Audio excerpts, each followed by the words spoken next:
நீ எதுவாக நினைக்கிறாயோ அதுவாகவே ஆகிறாய் என்ற விவேகானந்தரின் வாய்மொழிக்கேற்ப முயற்சிகளால் முழுநிலவு அடைய இன்னல்கள் பல கடந்து இறுக்கமான சூழ்நிலையில் படிப்பே தன் பேராயுதம் என்று போற்றும் உலகில் பல மனிதர்கள் மத்தியில் பண்பாய் படித்து அதில் சிறந்து அவை மகிழ கல்வி விருது பெற வருகை புரிந்திருக்கும் அன்பு தம்பி தங்கைகளுக்கும் அந்த பொக்கிஷங்களை தரணிக்கு காண்பித்த பெற்றோர் பெருமக்களுக்கும் வழியென நினைக்கும் எந்த கல்லும் சிலையாகாது என்ற கூற்றிற்கேற்ப பல சிற்பங்களை செதுக்கி கொடுத்த ஆசிரிய பெருமக்களுக்கும் நல்லதோர் நிகழ்வை நாளும் போற்றும் வகையில் சிறப்பிக்க வருகை புரிந்திருக்கும் சிறப்பு விருந்தினர்கள் உங்கள் அனைவருக்கும் சிவகுமார் கல்வி அறக்கட்டளை சார்பாகவும் அகரம் அறக்கட்டளை சார்பாகவும் வணக்கத்தை தெரிவித்துக் கொள்கிறோம்.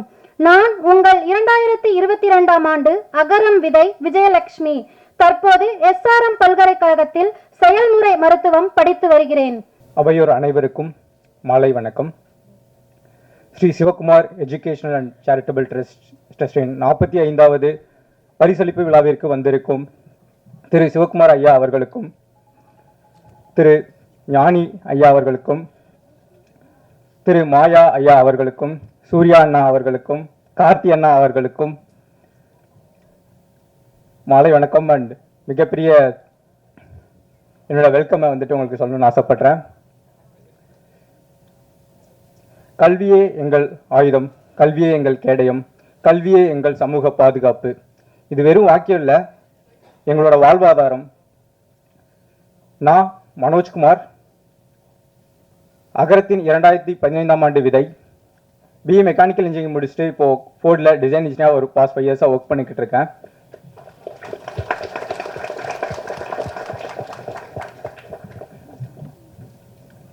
இப்போ அகரத்தோட அலுமினி அசோசியேஷனோட பிரசிடென்ட்டாக வந்து எலெக்ட் ஆகி இப்போ அதோட முன்னெடுப்பு வந்து எடுத்து ஒர்க் பண்ணிக்கிட்டு இருக்கேன். இந்த அகரம் அலுமினி அசோசியேஷன் எதுக்காக ஃபார்ம் பண்ணனா, லைக் இது என்னன்னா பேசிக்கலி லைக் எங்களோட அலுமினிஸ் எல்லாருமே ஒரே கூட்டமைப்பில் இருந்து எங்களால் முடிஞ்ச முன்னெடுப்புகளை நம்ம அலுமினிஸ்க்கும் நம்ம அகரமுக்கும் நம்ம சமூகத்துக்கும் எந்த விதத்தில் கொண்டு போகலாம் அப்படின்ற ஒரு பேசிக்கான ஐடியாஸில் தான் இந்த அசோசியேஷன் வந்து ஃபார்ம் பண்ணி ஒர்க் பண்ணிக்கிட்டு இருக்கோம். ஸோ அதில் நிறைய அப்ஜெக்டிவ்ஸ், நிறைய நோக்கங்களோட இந்த விஷயங்கள் வந்து முன்னெடுத்து கொண்டு வந்திருக்கோம். ஸோ அதில் ஒரு சில முக்கியமான முன்னெடுப்புகளை உங்கள் முன்னாடி ஷேர் பண்ணணும்னு ஆசைப்படுறோம். ஸோ அதை வந்துட்டு சுரேஷ் வந்து ஷேர் பண்ணுவாங்க. எல்லாருக்கும் வணக்கம். என்னோட பேர் சுரேஷ். ஸோ அகரத்தின் விதை திட்டத்தின் மூலமாக 2015ஆம் ஆண்டு தேர்ந்தெடுக்கப்பட்ட மாணவன் நான். ஸோ இன்னைக்கு ஒரு ஐடி கம்பெனியில் சீனியர் சாஃப்ட்வேர் டெவலப்பராக ஒர்க் பண்ணிட்டு இருக்கேன். ஸோ அகரம் அலுமினி அசோசியேஷன் அல்லது அகரம் முன்னாள் மாணவர் சங்கம், இதோட நோக்கங்கள் ரொம்ப நோக்கங்கள் இருக்குது. அது மிக முக்கியமான 3 நோக்கங்களை இங்கே நான் சொல்லணும்னு ஆசைப்பட்றேன். முதல் நோக்கமாக நாங்கள் பார்க்குறது வந்து மெடிக்கல் கேம்ப்ஸ். ஸோ இன்னுமே சரியான மருத்துவ வசதி சென்றடையாத பல குக்கிராமங்களும் மலை கிராமங்களும் இருக்குது. ஸோ அங்கே எங்களால் முடிஞ்ச மருத்துவ உதவிகளை தரணும்னு நினைக்கிறோம். அதுவும் இந்த அகரம் மூலமாக படித்து இன்னைக்கு பல இடங்களில் பல நிலைகளில் டாக்டராகவும் நர்ஸாகவும் பல கிரிட்டிக்கல் கேர் யூனிட்டில் டெக்னீஷியன்ஸாகவும் இருக்கிற அகரம் முன்னாள் மாணவர்களை வைத்து, இது முதல் விஷயம். ஸோ ரெண்டாவது விஷயம் வந்து அகரமில் நான் முன்ன சொன்ன மாதிரி பல துறைகளில் பல நிலைகளில் நிறைய மாணவர்கள் இருக்காங்க, வேலையில் இருக்காங்க, சில பேர் கவர்மெண்ட் ஜாப்ஸில் இருக்காங்க, சில பேர் ஒரு மேனேஜர் லெவலில் இருக்காங்க.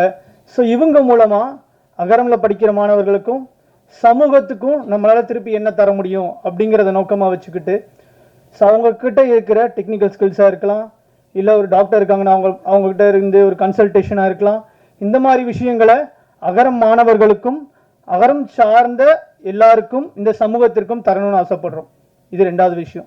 மூணாவது விஷயம், பப்ளிக் ஈவெண்ட்ஸ் மூலமாக அகரமுக்கு புதிய வாலண்டியர்ஸை கொண்டு வர்றது. இந்த கல்விங்கிறது மிக எட்டாத கனியாக இன்னும் பல இடங்களில் இருக்குது ஆக்சுவலாக.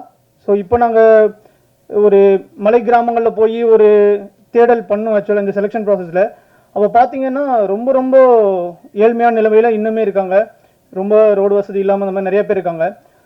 ஸோ அதுக்கு என்ன பண்ணலாம் அப்படின்னு பார்க்கும்போது அகரம் அலுமினி அசோசியேஷன் அதுக்காக நிறைய முயற்சிகள் எடுத்துகிட்டு இருக்காங்க. தொடர்ந்து செலெக்ஷன் ப்ராசஸ்லாம் போயிட்டு தான் இருக்காங்க. ஸ்டில் எங்களுக்கு இன்னுமே நிறைய வாலண்டியர்ஸ் தேவைப்படுறாங்க. அதுக்காக சமூகம் சார்ந்த நிகழ்வுகள் மூலமாக புதிய தன்னார்வலர்களை அகரம் இணைய வைத்தல், இந்த மாதிரி 3 மெயினான விஷயங்கள் வச்சுருக்கோம்.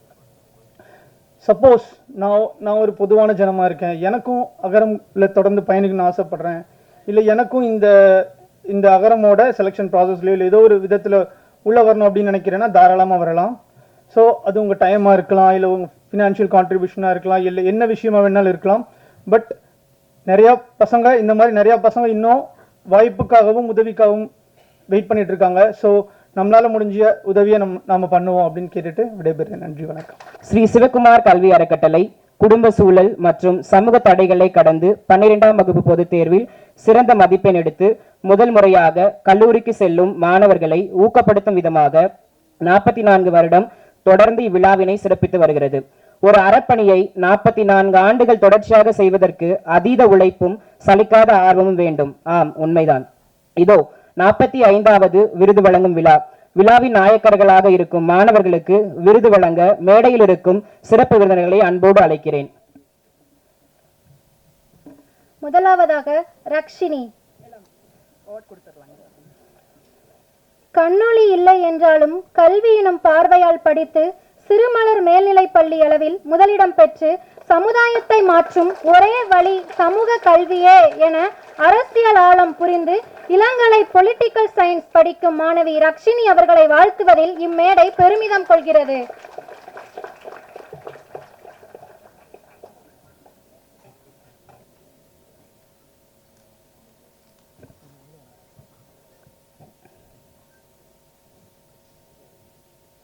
அடுத்ததாக சத்யபிரியா. பெற்றோர்கள் இருவரும் மாற்றுத்திறனாளி. தமக்கு பிறந்த பெண் குழந்தையும் கண் தெரியவில்லை என்று விட்டுவிடாமல் படிக்க வைத்து அக்குழந்தையை நன்கு படிக்க வைத்து 12ஆம் வகுப்பில் புவியியலில் 100% வாங்கியுள்ளார். கண்ணால் உலகை பார்க்க முடியவில்லை என்றாலும் படிப்பால் உலகை தன்வசம் ஆக்கியவள் சத்யபிரியா. இப்பொழுது எத்திராஜ் மகளிர் கல்லூரியில் இளங்கலை ஆங்கிலம் பயின்று வருகிறார். அவர்களை வரவேற்பதில் பெருமகிழ்ச்சி அடைகிறோம்.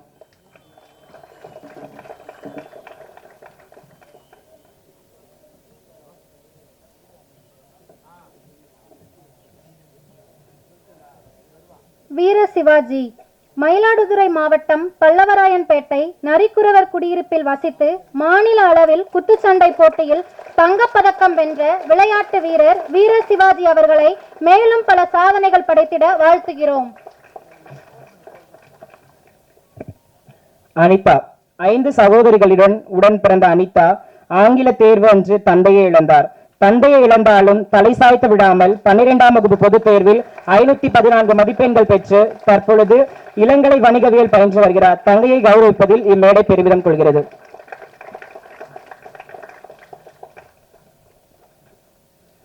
அபிராமி.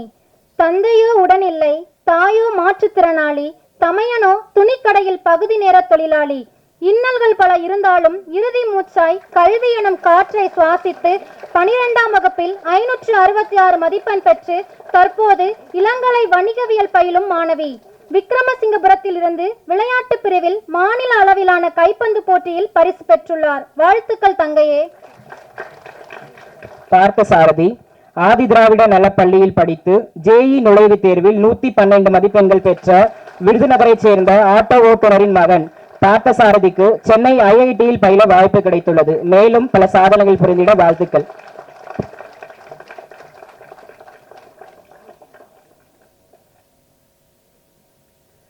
சிவசக்தி.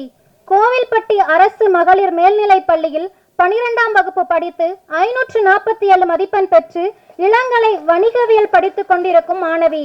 தந்தையை இழந்து தாயாரின் அரவணைப்பில் இளங்கலை படிக்க வந்திருக்கும் முத்து நகரத்து சிற்பி சிவசக்தி அவர்களுக்கு வாழ்த்துக்கள்.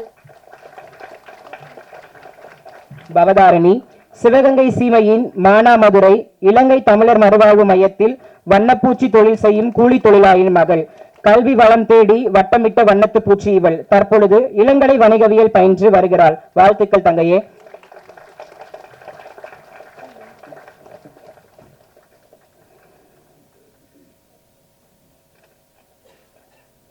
மணிகண்டன். கல்வியை மட்டும் கருத்தில் கொண்டு தந்தை இல்லாத சூழ்நிலையிலும் அம்மாவின் உழைப்பில் மட்டும் வளர்ந்து 12ஆம் வகுப்பில் 426 மதிப்பெண்கள் எடுத்து விழுப்புரம் அரசு கலை கல்லூரியில் இளங்கலை வணிகவியல் சேர்ந்துள்ள மாணவன் மணிகண்டன் அவர்களை அரங்கம் சார்பாக வாழ்த்துகிறோம். துர்காதேவி, மாணவிக்கு அப்பா இல்லை, அம்மா உடல் ஊனமுற்றவர். அம்மா 3 சக்கர வாகனத்தில் சென்று பூ வியாபாரம் செய்கிறார். கல்வி எனும் துடுப்பு கொண்டு கல்லூரி சேர வந்திருக்கும் கடலோரத்து மாணவி துர்காதேவி தற்போது குந்தவை நாச்சியார் அரசு கலை கல்லூரியில் இளங்கலை வணிகவியல் படித்து வருகிறார். வாழ்த்துக்கள் தங்கையே.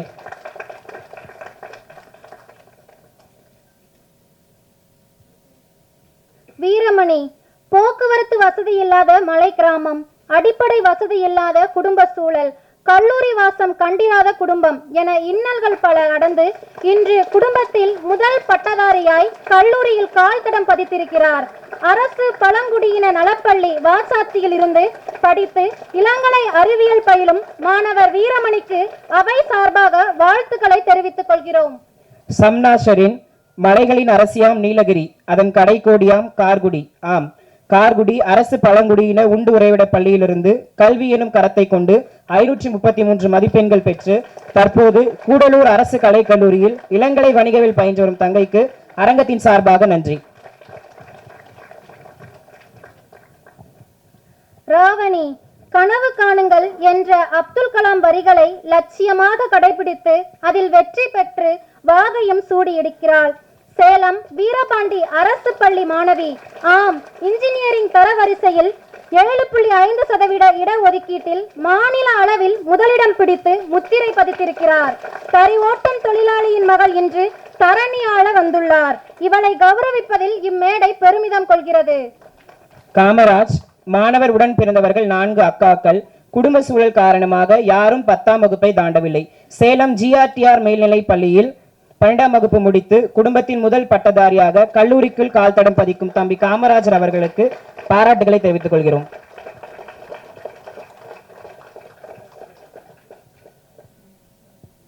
சுமையா பானு, அரசு பழனி பெண்கள் மேல்நிலை பள்ளியில் படித்த மாற்றுத்திறனாளி மாணவி இவள். ஒரு கண் மற்றும் ஒரு சிறுநீரகத்துடன் உயிர் பிழைத்த மாணவி. தான் 12ஆம் வகுப்பு படிக்கும் பொழுது இதய சிகிச்சை நடைபெற்று வந்த நிலையிலும் தன் விடாமுயற்சியால் 540 மதிப்பெண்கள் பெற்று சாதனை படைத்த மாணவி சுமையா பானு அவர்களுக்கு பாராட்டுகளை தெரிவித்துக் கொள்கிறோம்.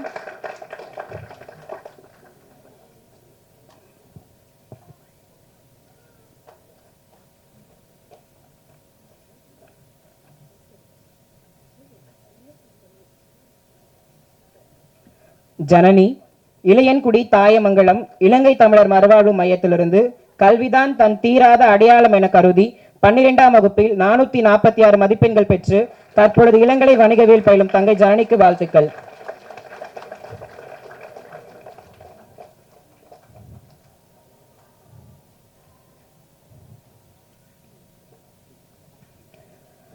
யாதும் ஊரே யாவரும் கேளீர் என்ற கூற்றிற்கேற்ப 2024ஆம் ஆண்டு அகரம் விதை திட்டத்தின் மூலமாக பல்வேறு மாநிலங்களைச் சேர்ந்த மாணவர்கள் தேர்ந்தெடுக்கப்பட்டு கல்வி பயின்று வருகிறார்கள். அவற்றில் மணிப்பூரைச் சேர்ந்த மாணவி கோல்ஹென்ட்,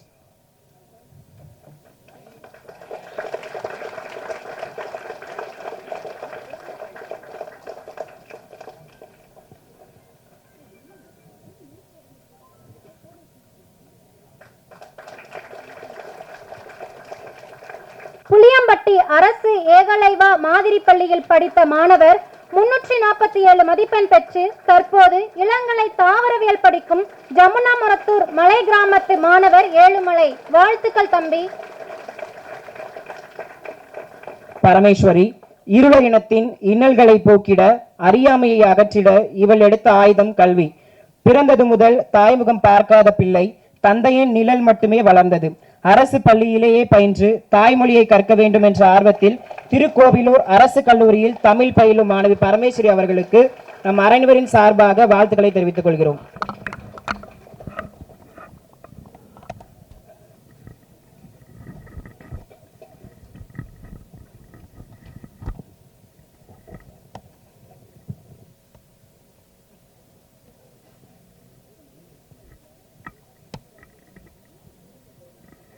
மணிவேல், வேலூர் மாவட்டத்தில் பிறந்த இவர் தாய் தந்தை இருவரையும் இழந்த நிலையில் அக்காவின் உதவியால் மதுரை ஜி கள்ளுப்பட்டியில் தனது பள்ளி படிப்பை முடித்து இன்று சென்னை மாகாணத்தில் உள்ள தனியார் கல்லூரியில் பயின்று வருகிறார்.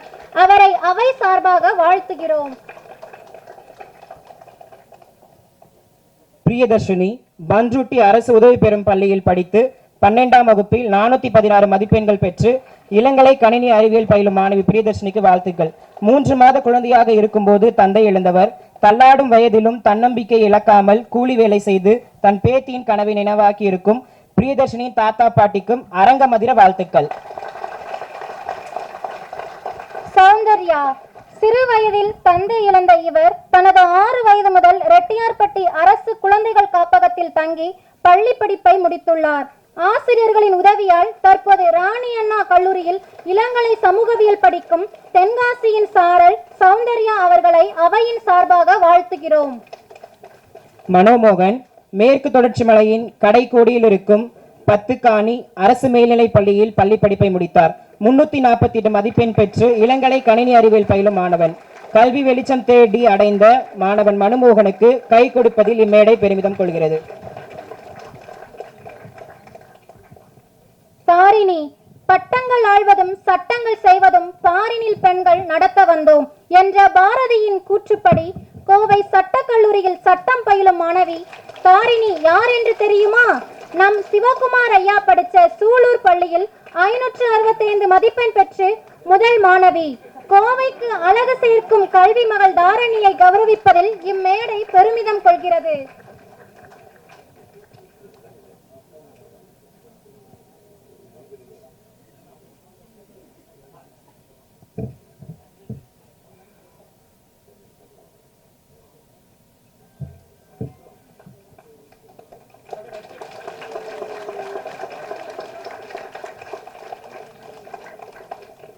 கௌரி அம்மாவின் அரவணைப்பில் மட்டுமே வளர்ந்த மாணவிக்கு அடுத்தடுத்து 3 தங்கைகள். குடும்பத்தின் முதல் பட்டதாரி. 12ஆம் வகுப்பில் 434 மதிப்பெண் பெற்று தற்பொழுது இளங்கலை வணிகம் படிக்கும் மாணவி. மண்ணச்சநல்லூர் மாண்புமிகு மாணவி கௌரி அவர்களை அரங்கம் சார்பாக வாழ்த்துகிறோம். தர்ஷினி கோத்தகிரி தேயிலை தோட்டத்தில் வசிக்கும் கூலி தொழிலாளரின் மகள். தந்தை பக்கவாதத்தால் பாதிக்கப்பட்டவர். தமையன் விபத்தினால் எலும்பு முறிவு ஏற்பட்டவர். உடன் இருந்ததோ வறுமை, உந்து திசையோ கல்வி. 12ஆம் வகுப்பில் 484 மதிப்பெண் பெற்று பட்டய கணக்காளர் படிக்கும் மாணவி தர்ஷினிக்கு நாம் அனைவரின் சார்பாகவும் வாழ்த்துக்களை தெரிவித்துக் கொள்கிறோம். அடுத்தபடியாக ஓவிய உலகின் பீஷ்மர். தமிழ் பத்திரிகை உலகின் முதல் படக்கதையான ஜமீன்தார் மகன் என்பதற்கு ஓவியம் வரைந்த புகழ் இவரையே சாரும். ஓவிய உலகின் உயிரோட்டம் சாமி கண்ணில் தொடங்கி பயணம் சற்றளவும் தொய்வின்றி தொடர்கிறது. அவனும் அவளும் என்ற கதையில் அழகாய் தெரிந்ததால் மாயா என்ற மறுபெயர்.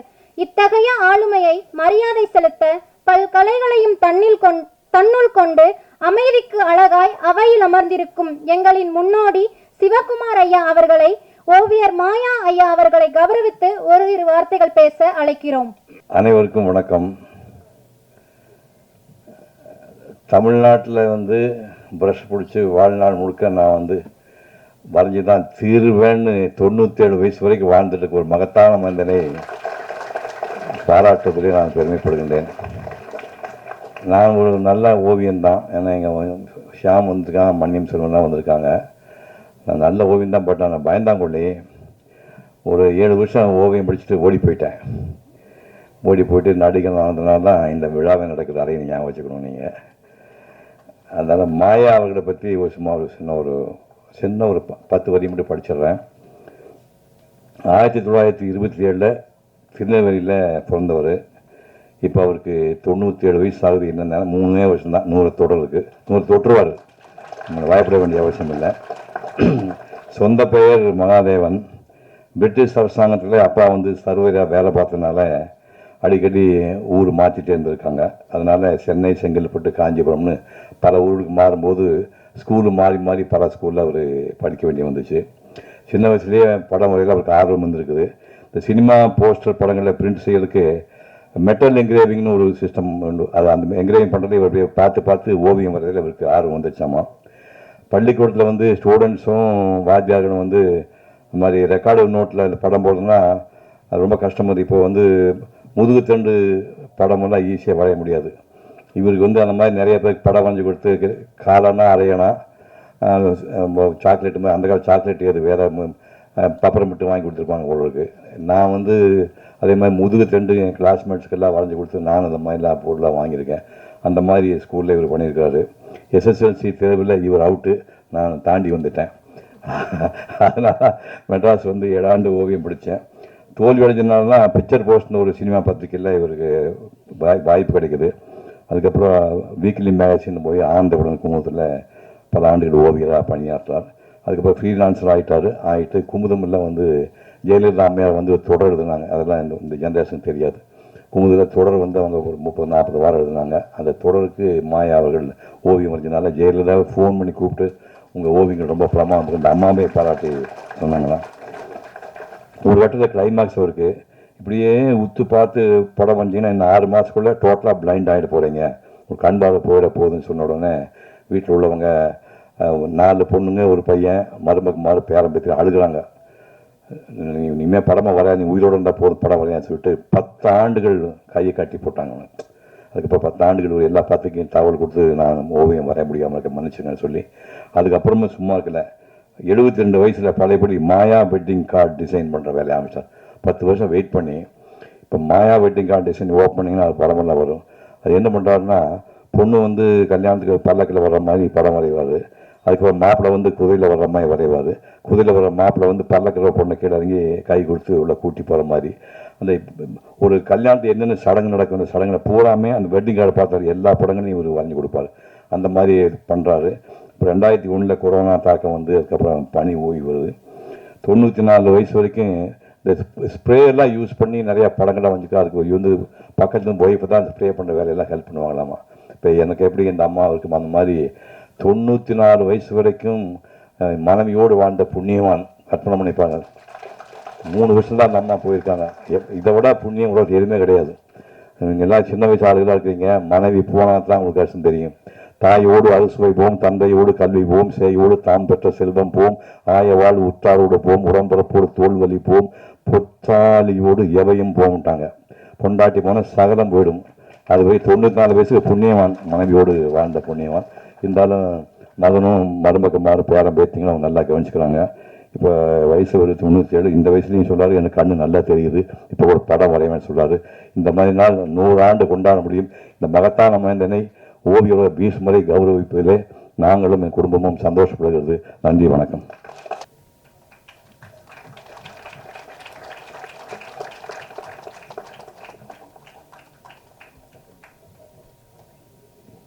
என்னுடைய பேரன் இருக்கட்டும், என் மனசில் தோணிட்டு தானே நான் பேசுகிறேன். இவருடைய ஒய்ஃபும் டாக்டரு, இவன் தம்பி லாயரு, என் பையன் லாயரு, அவன் ஒய்ஃபும் லாயரு. ஏதோ ஆண்ட முன்னியத்தில் இந்த குடும்பம் வந்து இந்த அளவுக்கு இருக்கிறதுக்கு நான் இவங்களை போடல நல்ல வார்த்தை சொல்ல முடிய ஆண்டவன் என்னை வந்து வச்சதுனால நான் வந்து இந்த மேடையில் இருக்கேன். ஏன்னா லைஃப்பில் நம்ம செய்கிற வேலையை ஒழுங்காக செய்தால் போகிறோம், வேறு ஒன்றும் வேண்டாம். எதுவும் எல்லாம் தன்னால் வரும். ஆனால் எதுக்கு ஆசைப்படாமல் இருக்கிறது தான் நம்மளுடைய வேலை. நம்ம வேலை ஒன்று தான் நமக்கு ஆண்டவன் கொடுத்து வரோம். அதை நம்ம ஒழுங்காக செய்தோம்னா எல்லாம் நல்லா கிடைக்கும். இது இவ்வளோ தூரம் நான் என் பையன் எல்லோரும் ஒரே குடும்பமாக இருக்கோம். எல்லாம் நான் எதிர்பார்த்ததே கிடையாது. ஏதோ ஆண்டவனாக பார்த்து நாங்கள் நல்லபடியாக நடந்துட்டு இருக்கோங்கிறதுனால கொடுத்ததுன்னு நினைக்கிறேன் நான். வணக்கம். மெக்கானிக்கல் இன்ஜினியராக பணியாற்றி வரும் விஜயபாஸ்கர் விஜய் அவர்கள் அகரம் நடத்தி வரும் யாதும் இதழில் எழுதி வருகிறார். இவர் எழுதிய இந்நூல் உலகின் 29 நாடுகளில் கல்வி முறைகள் எப்படி உள்ளது என்பதை காட்டும் நூலாக சிறப்பு பெறுகிறது. செந்தில் ஜெகநாதன் தமிழில் சிறுகதைகள், கட்டுரைகள் எழுதி வரும் எழுத்தாளர். இவர் திரைத்துறையிலும் பணியாற்றி வருகிறார். இதயம் இதயத்தோடு பேசுகிற மொழி குழந்தைகளின் மொழி. அந்த குழந்தைகளை புரிந்து கொள்ள இந்நூல் சிறந்த வழிகாட்டியாக இருக்கும். Good evening all. My name is Sathyapriya. நான் மதுரையிலேருந்து வந்திருக்கேன். நான் எத்திராஜ் காலேஜில் பிஏ இங்கிலீஷ் லிட்ரேச்சர் படிக்கிறேன். என்னோடய அம்மா அப்பா 2 பேருமே பிளைண்டு, நானும் பிளைண்டு. நான் வந்து Chennai little flower convent higher secondary school for the visually இம்பேர்டில் படிச்சிருக்கேன். Thank you Shri Sivakumar sir charitable trust and Agaram charitable trust. Thank you sir. Thank you so much for your wonderful award. Thank you sir. I'm from Manipur. Tonight I would like to share something about Manipur.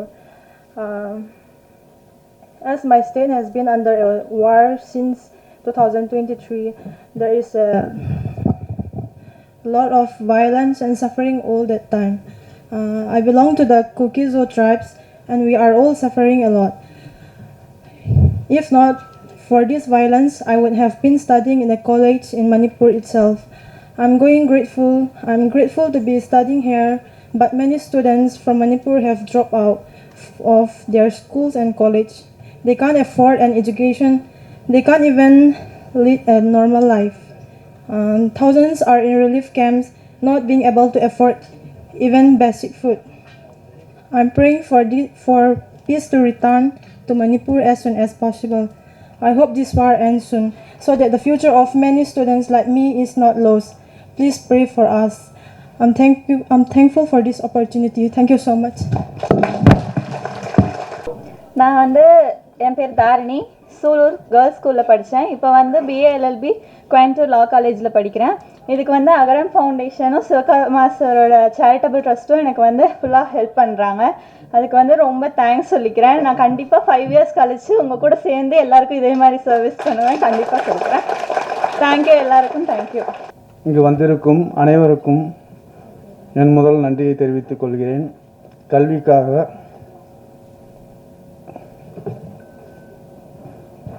உதவி செய்யும் திரு சிவகுமார் ஐயா அவர்களுக்கு என்னுடைய மிக்க நன்றி. கிட்டத்தட்ட நிகழ்ச்சி முடிஞ்சிடுச்சுன்னு நினைக்கிறேன். இனிமேல் நாங்கள் முழுமையாக பேசுறதுக்கு என்ன இருக்குன்னு நான் இவங்க யோசனை பண்ணேன். ரொம்ப கனமாக 2 விஷயம் சொல்லிட்டாங்க. அது கொஞ்சம் ரிலாக்ஸ் பண்ணுறதுக்காக நான் வேறு மாதிரி ஒரு ஃபார்மேட் எடுத்துக்கிறேன். இந்த குழந்தைகளில் கிட்டத்தட்ட 80% வந்து நீங்கள் என்னத்தான் ரோல் மாடலாக எடுத்துக்கணும். சூர்யா கார்த்திங்கிறவங்க சிவகுமார்ங்கிற நடிகனுடைய பிள்ளைங்க. ஆனால் நான் வந்து ஒரு ஏழை தாயினுடைய மகன். இப்போ நீங்கள் நிறைய பேர் சொன்னீங்க, அப்பா இல்லை அம்மா இல்லை சொன்னீங்க. அந்த மாதிரி நான் பிறந்த போதே என் தந்தையார் இருந்து விட்டார். எங்கள் அப்பா என்ன கலவுன்னு எனக்கு தெரியாது. எனக்கு தெரியாது. அம்மாவுக்கு படிப்பறிவு கிடையாது. ஒரு வானம் பார்த்த பூமி ஒரு 8 ஏக்கராக வச்சுட்டு போயிருந்தார். அது கூலிக்கு 4 ஆளை வச்சுட்டு அம்மாவும் கூலி வேலை செய்வாங்க. பருத்தி செடி எத்தனை பேர் பார்த்துருக்கீங்க? கிராமப்புறத்துக்கு வந்து கை கொடுத்து காட்டுங்க. பருத்தி செடி, இந்த பருத்தியில் வந்து எங்கள் காலத்தில் கருங்கண்ணி கம்போடியான்னு 2 குரூப் இருக்கும். கருங்கண்ணிங்கிறது செம்மண் நிலத்தில் விளையக்கூடியது, கம்போடியாங்கிறது கரிசல் மண்ணை விளையக்கூடிய ஹைடெக்கு பருத்தி. அது இந்த செம்மணத்தில் கருங்கண்ணி வந்து பருத்தி எடுத்து முடிஞ்சோடனே அந்த காஞ்சி போன அதுக்கு பேருக்கு தான் மாறு, பருத்தி மாறுன்னு சொல்லுவாங்க. அதை வந்து மனுஷங்க தான் பூமியிலேருந்து பிடுங்கி எடுக்கணும். ஒரு 6-7 பேர் வந்து அதை கூலிக்கு பிடுங்கிட்டு இருக்கும்போது எங்கள் அம்மாவும் கூட போய் பிடுங்குவாங்க. அந்த சாயங்காலம் வரைக்கும் நீங்கள் பார்த்தீங்கன்னா ரஃபாக கணக்கு போடுங்க, ஒரு 10,000 பருத்தி மாறும் நீங்கள் சாயங்காலத்தில் எங்கள் அம்மா பிடுங்கி ஆகணும். பிடுங்கினா ஈஸியாக வராது. முக்கி பிடுங்கி எடுக்கும்போது 10-15 பிடுங்கும்போது லேசாக அது சிவப்பு கலராகி கொஞ்சம் நேரமாகி மத்தியானத்துக்குள்ளே இது தோல் உறிஞ்சிடும். முதல்ல கொப்பளமாகி உள்ள மாற்றுறதுக்கு அப்புறம் அதே உறிஞ்சிடும். நான் பல தடவை என் தாயாரை மாலையில் போய் பார்க்கும்போது வெள்ளை துணி சுற்றிட்டு இருப்பாங்க. அந்த துணியை பிரித்து காட்டினா உள்ளே வந்து சேப்பாக திட்டுருக்கும். அந்த துணியை ஃபுல்லாக எடுத்தால் ரத்தம் வந்துட்டுருக்கும். இப்படியெல்லாம் வேலை செய்த என் தாயாரை நான் கண்ணால் பார்த்தவன். பஞ்சம்னா அவங்களுக்கெல்லாம் என்னென்னு தெரியாது. பஞ்சம்னா உணவு தான், எதுவுமே விளையாது. இந்த காலகட்டத்தில் ஒட்டக பால் பவுடர் கொடுப்பாங்க. ஒட்டக பால் பவுடர் சாப்பிட்டவங்க யார் இருக்கீங்களா? அங்கே யாராவது கை தூக்க முடியுமா? ஒட்டக பால் பவுடர் இங்கே கல்யாணி ஒருத்தருக்கார். ஒட்டக பால் பவுடர் ஒன்று கொடுப்பாங்க. அதை வந்து ஹாட் வாட்டரில் போட்டு கொஞ்சம் சர்க்கரையும் போட்டு குடிக்கும்போது அந்த கவுச்சி வரும், இந்த ஒட்டகத்தோட நாத்தம் வராது. நான் குடிச்சிருக்கேன் ஒட்டக பால் பவுடர். இதுக்குமே வசதி இல்லாதவங்களுக்கு ஆத்தோரம் கற்றாழைன்னு கிராமப்புறத்தில் மக்களுக்கு தான் தெரியும். கற்றாழையில் அந்த இலைகளை வெட்டிட்டிங்கன்னா கீழ்ப்புற அடியில் வந்து ட்ரங்க் இருக்குது, அடி மரம் இருக்கும். மரத்தில் கடப்பாறையை போட்டு நம்பினீங்கன்னா உள்ளே வந்து ஒரு யானையோட தந்தர் கலர் ஒரு வெண் பழுப்பு கலரில் கிழங்கு வரும். அந்த கிழங்குல வந்து இவ்வளோ இது பேர் குதிர்னு பேர். மொடாங்கிற சிறுசாக இருக்குது, பெருசாக இருக்கு பேர் குதிர்னு பேர். குதிருக்குள்ளே ஒரு பாதி குதிருக்கு வந்து கட்டி கட்டியாக அதை போட்டுட்டு கொட்டையை நீக்கி நார் வச்சு புளியை உள்ளே போடணும்.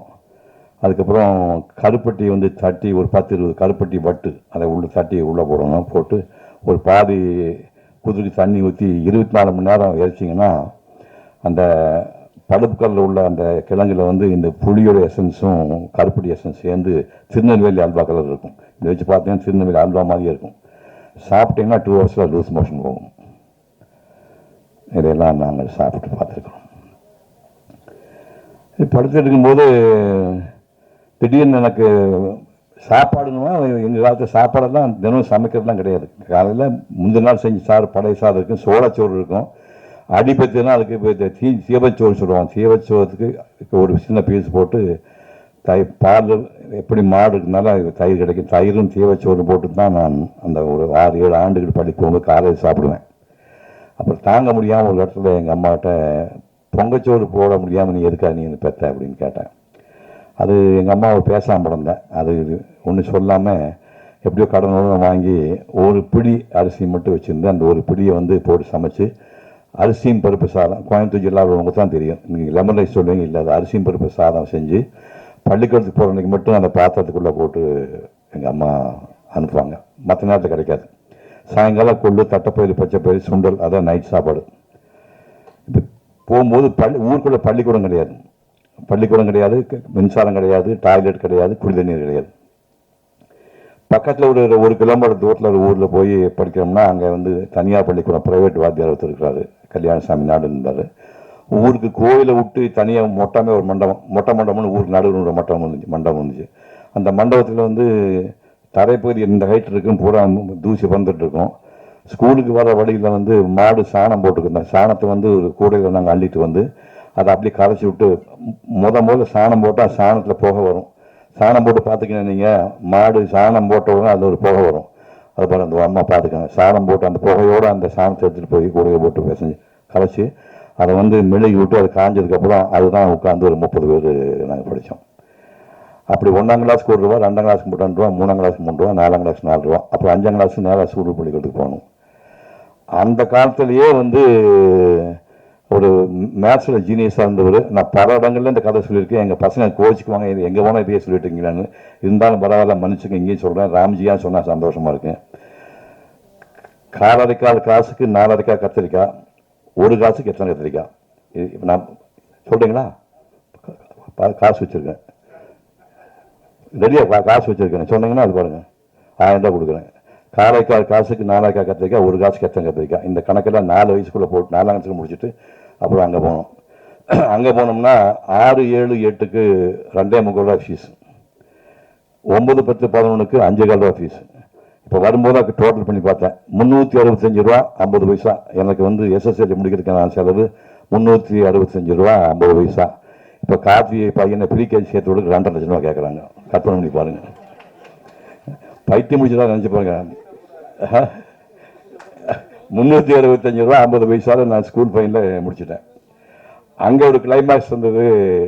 எஸ்எஸ்எல்சி படிக்கும்போது அம்மா பழக்கம் போல் காடுகளில் வேலை பார்த்துட்டு இருக்காங்க. 5.25 ரூபா ஃபீஸ் மாதத்துக்கு கட்டியாச்சு, மந்த்லி ஃபீஸ் கட்டியாச்சு. ஒரு வாரம் கழிச்சு தலையை சொல்லி என்னடான்னு கேட்டாங்க. 11 ரூபா 50 பைசா. இது என்ன இழவு அப்படின்னாங்க. இது வந்து பப்ளிக் எக்ஸாம் எழுதணுமாம்மா, பொது பரீட்சையாமா, அதுக்கு உயர் இடத்துல நீ அப்படி கொடுத்து அதுக்கு ஒரு 12 ரூபா 50 பைசா பேரட்டு கட்டி கொடுத்தாங்க. பேங்க்கெல்லாம் கிடையாது, சட்டிக்குள்ளே வந்து ஒரு மஞ்சள் துணி சுற்றி வச்சுருப்பாங்க, அதை எடுத்து 50 கொடுத்தாங்க. இப்போ ஒரு வாரம் கழிச்சு போய் பின்னாடி கை கட்டி நின்று, இப்போ என்ன மாப்பிள்ளை வந்து நிற்கிற என்ன விஷயம் அப்படின்னாங்க.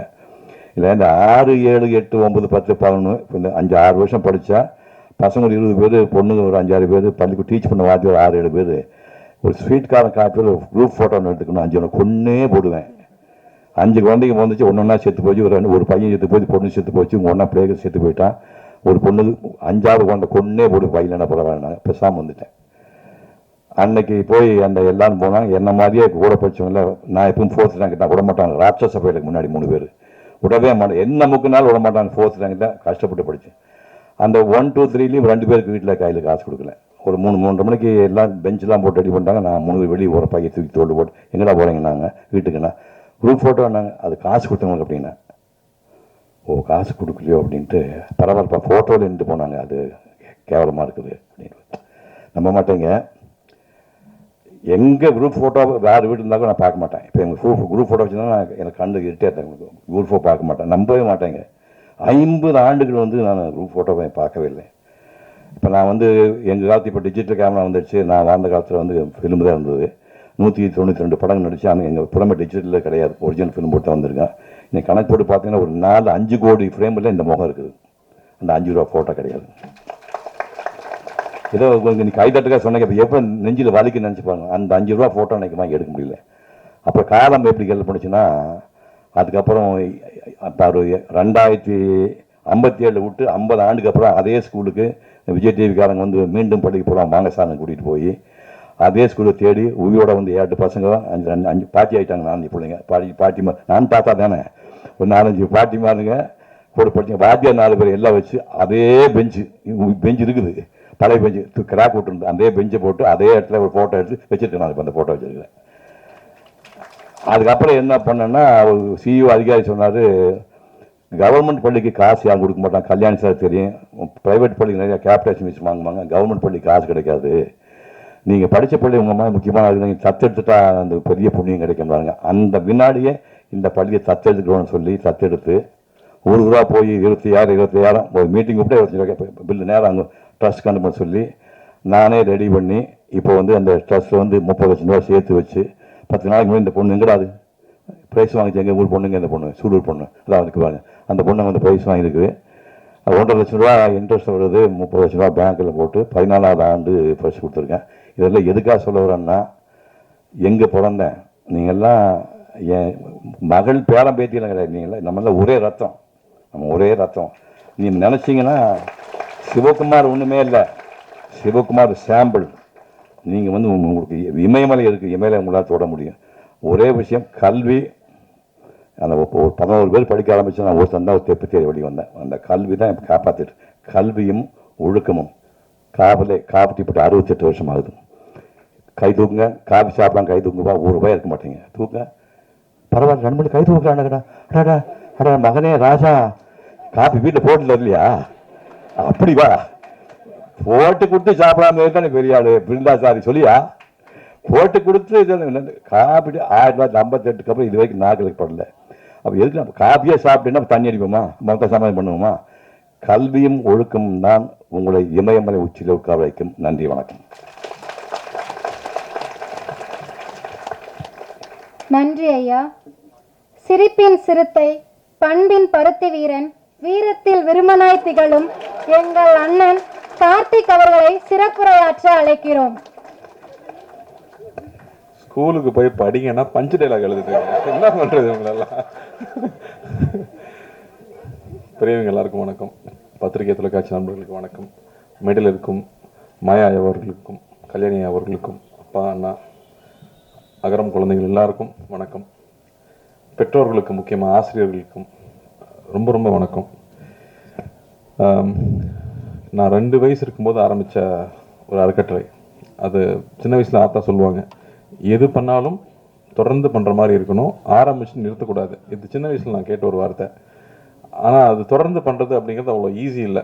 நான் சின்ன வயசுலேருந்து பார்த்துருக்கேன். நினைவு தெரிஞ்ச நாள்லேருந்து வீட்டில் தான் அந்த ஃபங்க்ஷன் நடக்கும். சிவகுமார் கல்வி அறக்கட்டளை ஃபங்க்ஷன் நடக்கும். நாங்கள் சின்ன பசங்களாம் ஸ்கூல் படிச்சுட்டு இருக்கும்போது இருந்தே அந்த ஒர்க்கை பார்த்துருக்கோம். இன்றைக்கி ரொம்ப ஈஸி கம்யூனிகேஷன், ஒரு செல்ஃபோன் இருக்குது, நம்ம தெரிஞ்சவங்களை எங்கேனா ட்ராக் பண்ணி பிடிச்சிடலாம். ஆனால் அப்போ வந்து ஸ்கூலில் ஃபஸ்ட் மார்க் வாங்க பசங்க, ஸ்டேட்டில் ஃபஸ்ட் மார்க் வாங்க பசங்களை தேடி பிடிக்கணும்னா அது ஒரு பெரிய வேலை. அப்போட ஃப்ரெண்ட்ஸ் வீரனன் மாமா இங்கே நான் நினச்சி பார்க்குறேன், ராவ் அவர்களை நினச்சி பார்க்குறேன். அவங்க 3 பேர் ஒரு ஸ்ட்ரீட்டில் இருந்து 3 பேர் சேர்ந்து நம்ம ஏதாவது ஒன்று பண்ணணும். அப்பாவுடைய 100வது படம் முடியுது, அந்த 100வது படம் எடுத்து முடிக்கும் போது எல்லா தயாரிப்பாளர்களும் 100 தயாரிப்பாளர்களையும் கூப்பிட்டு ஒரு கேடயம் கொடுக்குறாங்க. எம்ஜிஆர் அவர்கள் தலைமையில் அப்பா அறிமுகப்படுத்தின இயக்குநர்கள் கலந்துக்கிறாங்க. கமல் சார் வந்து அப்போ வளர்ந்து வரும் ஹீரோ, அவரும் கலந்துக்கிறாரு. அவர் அந்த ஃபங்க்ஷனில் பாராட்டி பேசுகிறாரு. அந்த ஃபங்க்ஷன் முடியும் போது ஒரு படத்துடைய சம்பளம் மொத்தமாக அப்படி நம்ம கொடுக்க மனசு வருமானு தெரியல, மொத்த சம்பளத்தை அப்படியே பேங்க்கில் போட்டு, ஏன்னா நான் அப்படி பெருசாக காசுக்கு ஆசைப்படாத ஒரு ஆளாக இருந்திருக்காரு அப்பா. நான் தான் சொல்லுவோம், கிண்டல் பண்ணுவாங்க சொந்தக்காரங்களாம், வர்ற காசை கூட வேணான்னு சொல்லிடுவார் இவர் அப்படின்னு. பட் அவரை பற்றி அது கவலைப்பட்டுக்கல, அவர் அப்படி தான் வாழ்ந்திருக்காரு. அந்த காசை போட்டு அந்த காசில் வர வட்டி எடுத்து பரிசு வழங்க ஆரம்பிச்சிருக்காங்க. முதல் பரிசு 1000 ரூபாய், அப்புறம் 750 ரூபா, அப்புறம் 500 ரூபாய். இந்த 1000 ரூபா பெரிய காசா அப்படின்னு நான் யோசிச்சு பார்க்கலாம். சரி, தங்கம் அப்போ என்ன விலை இருந்திருக்கும் 1979ல யோசிச்சு பார்த்தா அது 750 ரூபா இருந்திருக்கு. ஸோ கிட்டத்தட்ட வந்து 1.5 சவரன் வாங்குற அளவுக்கு பரிசு தொகை கொடுத்துருக்காங்க. தொடர்ந்து 25 வருஷம் அந்த ஃபங்க்ஷன் நடந்துகிட்டே இருந்துச்சு. ஒவ்வொரு வருஷமும் சின்ன சின்ன ஊர்கள்ல இருந்து எங்கே இருந்தாலும் தவறாமல் வந்து அப்பா கிட்ட பரிசு வாங்கிட்டு போவாங்க. நாங்கள் வெளியூரில் எங்கே ஷூட்டிங் போனாலும் அப்பாவோட படங்களை பற்றி பேசுகிறாங்களோ இல்லையோ, ஆமாம் அவங்க அப்பா வந்து படிப்புக்கு வந்து ஹெல்ப் பண்ணுவார்ல அப்படின்னு சொல்லுவாங்க. ஸோ அதை தொடர்ந்து பண்ணது தான். அதுக்கப்புறம் 25வது ஆண்டுக்கு அப்புறமா அகரம் எடுத்து அதை செய்ய ஆரம்பிச்சது. அகரம் எடுத்ததுக்கு அப்புறமா தான் வந்து வெறும் ஃபர்ஸ்ட் மார்க் எடுத்தது மட்டும் கிடையாது, எங்கேருந்து ஃபர்ஸ்ட் மார்க் எடுத்தான் அப்படிங்கிறது ரொம்ப முக்கியமாக இருக்குது அப்படிங்கிறது புரிதல் வந்துச்சு. எந்த இடத்துலேருந்து ஆரம்பித்து படித்து வந்தாங்க. இன்னைக்கு வந்து ஒவ்வொரு பசங்களும் அவங்களுடைய பேக்ரவுண்ட் சொல்லும்போது அப்பா எங்கேருந்து வந்தாருன்னு தான் யோசிக்க முடியுது. எங்களால் அதை நான் சொல்ல முடியாது. நாங்கள் வந்து ஆசீர்வதிக்கப்பட்டவங்க அப்படின்னு தான் சொல்லிக்கணும், இல்லை போன ஜென்மத்து புண்ணியம்னு சொல்லிக்கலாம். அப்பாவுக்கு பையனாக பிறந்ததுனால பல விஷயங்கள் கடந்து வந்துட்டோம். ஆனால் அப்படி இருந்தாலும் வந்து எதுவும் தெரிஞ்சுக்காமல் இங்கே வந்துட முடியாது. இதுக்கு பயங்கர ஹார்ட் ஒர்க் தேவை. யார் எந்த இடத்துல ஆரம்பித்தாலும் ஹார்ட் ஒர்க் பண்ணி தான் ஆகணும். இந்த கீழேருந்து ஆரம்பித்து நான் ரொம்ப கஷ்டப்பட்டேங்க அப்படி தான் வர முடிஞ்சுன்னு சொன்னால் அது உண்மைதான். கஷ்டப்படாமல் எதுவுமே கிடைக்காது. எல்லாருமே உழைச்சி தான் வர முடியும். எந்த விலை கொடுக்காம எதுவுமே கிடைக்காது.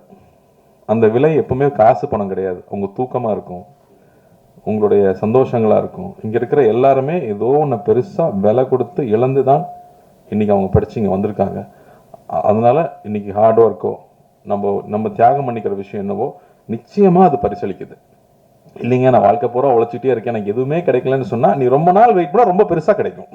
நீ கொஞ்ச நாள் வெயிட் பண்ணால் சின்னதாக கிடைக்கும், ரொம்ப நாள் வெயிட் பண்ணால் ரொம்ப பெருசாக கிடைக்கும். அதனால எக்காரணத்தை கொண்டும் தளர்ச்சி ஆடவே வேண்டாம். தொடர்ந்து பயணிக்கணும்னு நான் உங்களை கேட்டுக்கிறேன். தைரியமாக இருங்க. இங்கே அகரமில் ஒவ்வொரு வாட்டியும் நான் பசங்க கேட்கறது வந்து ஊர்லேருந்து படித்து சென்னைக்கு வந்துட்டேன், சிட்டிக்கு வந்துட்டேன். பசங்களை முக்கியமாக வந்து சிட்டிக்கு கொண்டு வந்து படிக்க வைக்கணுங்கிறது தான் ஒரு ஆசையை. அங்கே பக்கத்தில் இருக்கிற காலேஜில் படிக்க வச்சிடலாமே அப்படின்னா அங்கேருந்து அங்கே எக்ஸ்போசர் சின்னதாக தான் இருக்கும். நேற்று யூடியூப்ல பார்க்கும்போது ஒருத்தர் சொன்னார், சார் நீங்கள் இந்தியாவிலேருந்து சம்பாதிச்சா 1 லட்சம் சம்பாதிக்கிறீங்கன்னா அப்படியே அமெரிக்கா போனால் 5 லட்சம் சம்பாதிக்கலாங்கிறாங்க. அப்போ சின்ன கிராமத்தில் படித்த பையனுக்கு என்ன தெரிஞ்சுக்க முடியும்? அங்கே இருக்கிற ஒரு கல்லூரியில் படித்தா அந்த அளவுக்கு தான் அறிமுகம் இருக்கும். ஆனால் இங்கே இருக்கிற பசங்க சென்னைக்கு வந்து படிக்கணும், பெரிய சிட்டியில் படிக்கணும் அப்படின்னு அகரம் முடிவெடுத்தது ஏன்னு அப்புறம் தான் எனக்கு புரிஞ்சுது. ஆனால் ஒரு சிக்கல் இருக்கு. இங்கே வந்த உடனே கூட படிக்கிற பசங்கள்லாம் பயங்கரமாக ட்ரெஸ் பண்ணியிருப்பானுங்க, இல்லை இங்கிலீஷ் பட்டையை கலப்பானுங்க. அது நல்ல இங்கிலீஷா இருக்கான்னு தெரியாத அளவுக்கு நமக்கு இங்கிலீஷ் தெரியாது. அவனும் சுமார் இங்கிலீஷ் தான் பேசுவான். ஆனா நம்மளா வந்து ஓவரா அவனை பார்த்து பயப்படுவோம். ஸ்கூல்ல இருக்க வரைக்கும் நம்ம கூட தெரிஞ்ச பசங்க கூட இருந்திருப்போம். ஆனா காலேஜ் போனோடனே பார்த்தா எல்லா ரகமான பசங்களும் வருவாங்க. அப்போ பயங்கர இன்ஃபீரியாரிட்டி காம்ப்ளெக்ஸ் வரும். சிட்டியில படிச்சுட்டு போன எனக்கே இன்ஃபீரியாரிட்டி காம்ப்ளெக்ஸ் வந்துச்சுன்னா அப்புறம் கிராமத்துல இருந்து படிச்சு வர பசங்க இன்ஃபீரியாரிட்டி காம்ப்ளெக்ஸ் இருக்காம போயிடுமா? தயவு செஞ்சு அதெல்லாம் வச்சுக்காதீங்க. 1 வருஷம் 2 வருஷம் கஷ்டமா இருக்கும். அதுக்கப்புறம் அவங்களோட பெட்டரா நீங்க ட்ரெஸ் பண்ணுவீங்க. ஏன்னா நான் பார்த்துருக்கேன், என் கூட படிச்ச பசங்க திருநெல்வேலிருந்து வருவானுங்க, அப்படியே நம்ம ட்ரெஸ்ஸிங் எல்லாம் பார்த்துட்டே இருப்பானுங்க. 3rd இயர் வரும்போது பார்த்தா நம்மளோட பெட்டரா ட்ரெஸ் பண்ணுவானுங்க. டே எங்கடா அதெல்லாம் வாங்குறீங்க அப்படின்னு கேட்டா அவன் அவ்வளோ ஷார்ப்பா இருப்பான். ஸோ எது வேணும்னு நீங்க ஃபிக்ஸ் பண்ணிட்டீங்கன்னா போதும். நான் இந்த அளவுக்கு ஸ்டைலா பேசணும், நான் இந்த அளவுக்கு இந்த சப்ஜெக்ட்ல ஷார்ப்பா இருக்கணும், இதுல தான் நான் அச்சீவ் பண்ண போறேன்னு ஒரு டார்கெட் ஃபிக்ஸ் பண்ணுங்க. டார்கெட் ஃபிக்ஸ் பண்ணாம இருந்தால் எதுவுமே கிடைக்காது. என்ன வேணும் அப்படின்னு கேட்டா இங்க கிடைக்குது. இந்த பிரபஞ்சம் அதுதான் சொல்லுது. ஸோ என்ன வேணும் அப்படிங்கிறத மட்டும் கிளியராக முடிவு பண்ணிட்டீங்கன்னா அப்புறம் உங்களுக்கு வந்து ஸ்டாப் பண்ணுற எதுவுமே கிடையாது. நீங்கள் பாட்டுக்கு போயிட்டே இருக்கலாம். ஏன்னா நான் 25 வயசு, எங்கள் அப்பா எனக்கு சொன்னது அதுதான், 25 வயசுக்குள்ள வாழ்க்கையில் என்ன பண்ண போறேன்னு முடிவு பண்ணிடு அப்படின்னாரு. நானும் 18 வயசுலேருந்து யோசிக்கிறேன் என்ன பண்ணுறதுன்னே புரியல. எல்லாரும் வந்து நம்ம பையன் ஒருத்தர் வந்தானே, இங்கே யார் பிரசிடன்ட் நீ தானே, பேசிக்லி லைக் நான் அப்போவே தெரிஞ்சது இன்ஜினியர்னு. அது ஃபர்ஸ்ட் எதை கத்துக்கிறோமோ இல்லையா ப்ராஜெக்ட் டைப் பண்ணும்போது பேசிக்கலி லைக் வந்துடும். ஸோ என்ன நானும் ரொம்ப இன்ஜினியரிங் படிக்க வச்சாங்க. எப்படி என்ன கனவுல எங்க அண்ணன் வந்து ஃபேக்டரி ஆரம்பிப்பாரு, அதுல போய் நாம அப்படி சின்ன முதலாளியா சேர்ந்துடலான்ற ஒரு நினைப்புல அது நடக்கல. அதுக்கப்புறம் என்ன பண்றதுன்னு தெரியல. அப்புறம் தான் சரி, இதோ நீ வாழ்க்கையில முன்னுக்கு வரணும்னா படிச்சாகணும், நம்மளா ஒரு பாதையை தேர்ந்தெடுத்துக்கணும்னு போனேன். அப்போது நான் இன்ஜினியரிங் படித்து முடிச்சதுக்கப்புறமா ஒன்று தெளிவாக புரிஞ்சுது. எனக்கு வந்து இன்ஜினியரிங்லாம் பிடிக்கல, எனக்கு சினிமா பிடிச்சிருக்கு. அது சொல்கிறதுக்கு ரொம்ப வெக்கமாக இருந்துச்சு, ஆனால் அதை சொல்லி தான் ஆகணும். எங்கள் அண்ணனுக்குலாம் அவ்வளோ இன்ட்ரெஸ்ட் கிடையாது, பட் எனக்கு பிடிச்சிருந்துச்சு. ஸோ நான் தைரியமாக அப்பாட்ட சொல்லிட்டு, இல்லைப்பா நான் திரும்பி வரேன், நான் சினிமாவில் ட்ரை பண்ண போகிறேன், கற்றுக்கணும்னு தான் நினச்சேன். எதுவுமே எனக்கு தெரியாது, கற்றுக்கணும்னு ஆசைப்பட்டு வந்தேன். ஆனால் இதுதான் அப்படின்னு நான் முடிவு பண்ணதுக்கப்புறமா எனக்கு எல்லாமே நடந்துச்சு. அது வரைக்கும் நான் ஆவரேஜ் ஸ்டூடெண்ட்டாக இருக்கிறது ரொம்ப கொடுமை. ஞானவேல் சார்கிட்ட நான் பேசியிருக்கேன். நல்லா படிக்கிற பையனை பாராட்டுவாங்க, நல்லா படிக்காத பையனை திட்டுவாங்க, ஆவரேஜ் மார்க் வாங்குறவன கண்டுக்கவே மாட்டாங்க. ரொம்ப கொடுமை அது. ஸோ இனிமே எது பண்ணாலும் பெஸ்டா பண்ணணும்னு முடிவு பண்ணது, எது பிடிக்குது நான் அதை நோக்கி போகணும்னு முடிவு பண்ணதுக்கப்புறம் எல்லாமே மாறிச்சு. அதனால என்ன வேணுங்கிறத சீக்கிரமா டிசைட் பண்ணுங்க. கொஞ்சம் கஷ்டமான வேலை தான், ஆனால் அதை சீக்கிரமா டிசைட் பண்ணிட்டீங்கன்னா அது நிச்சயமா நமக்கு கிடைக்கும். தொடர்ந்து படிங்க. கல்வி பெரிய ஆயுதமா இருக்கு.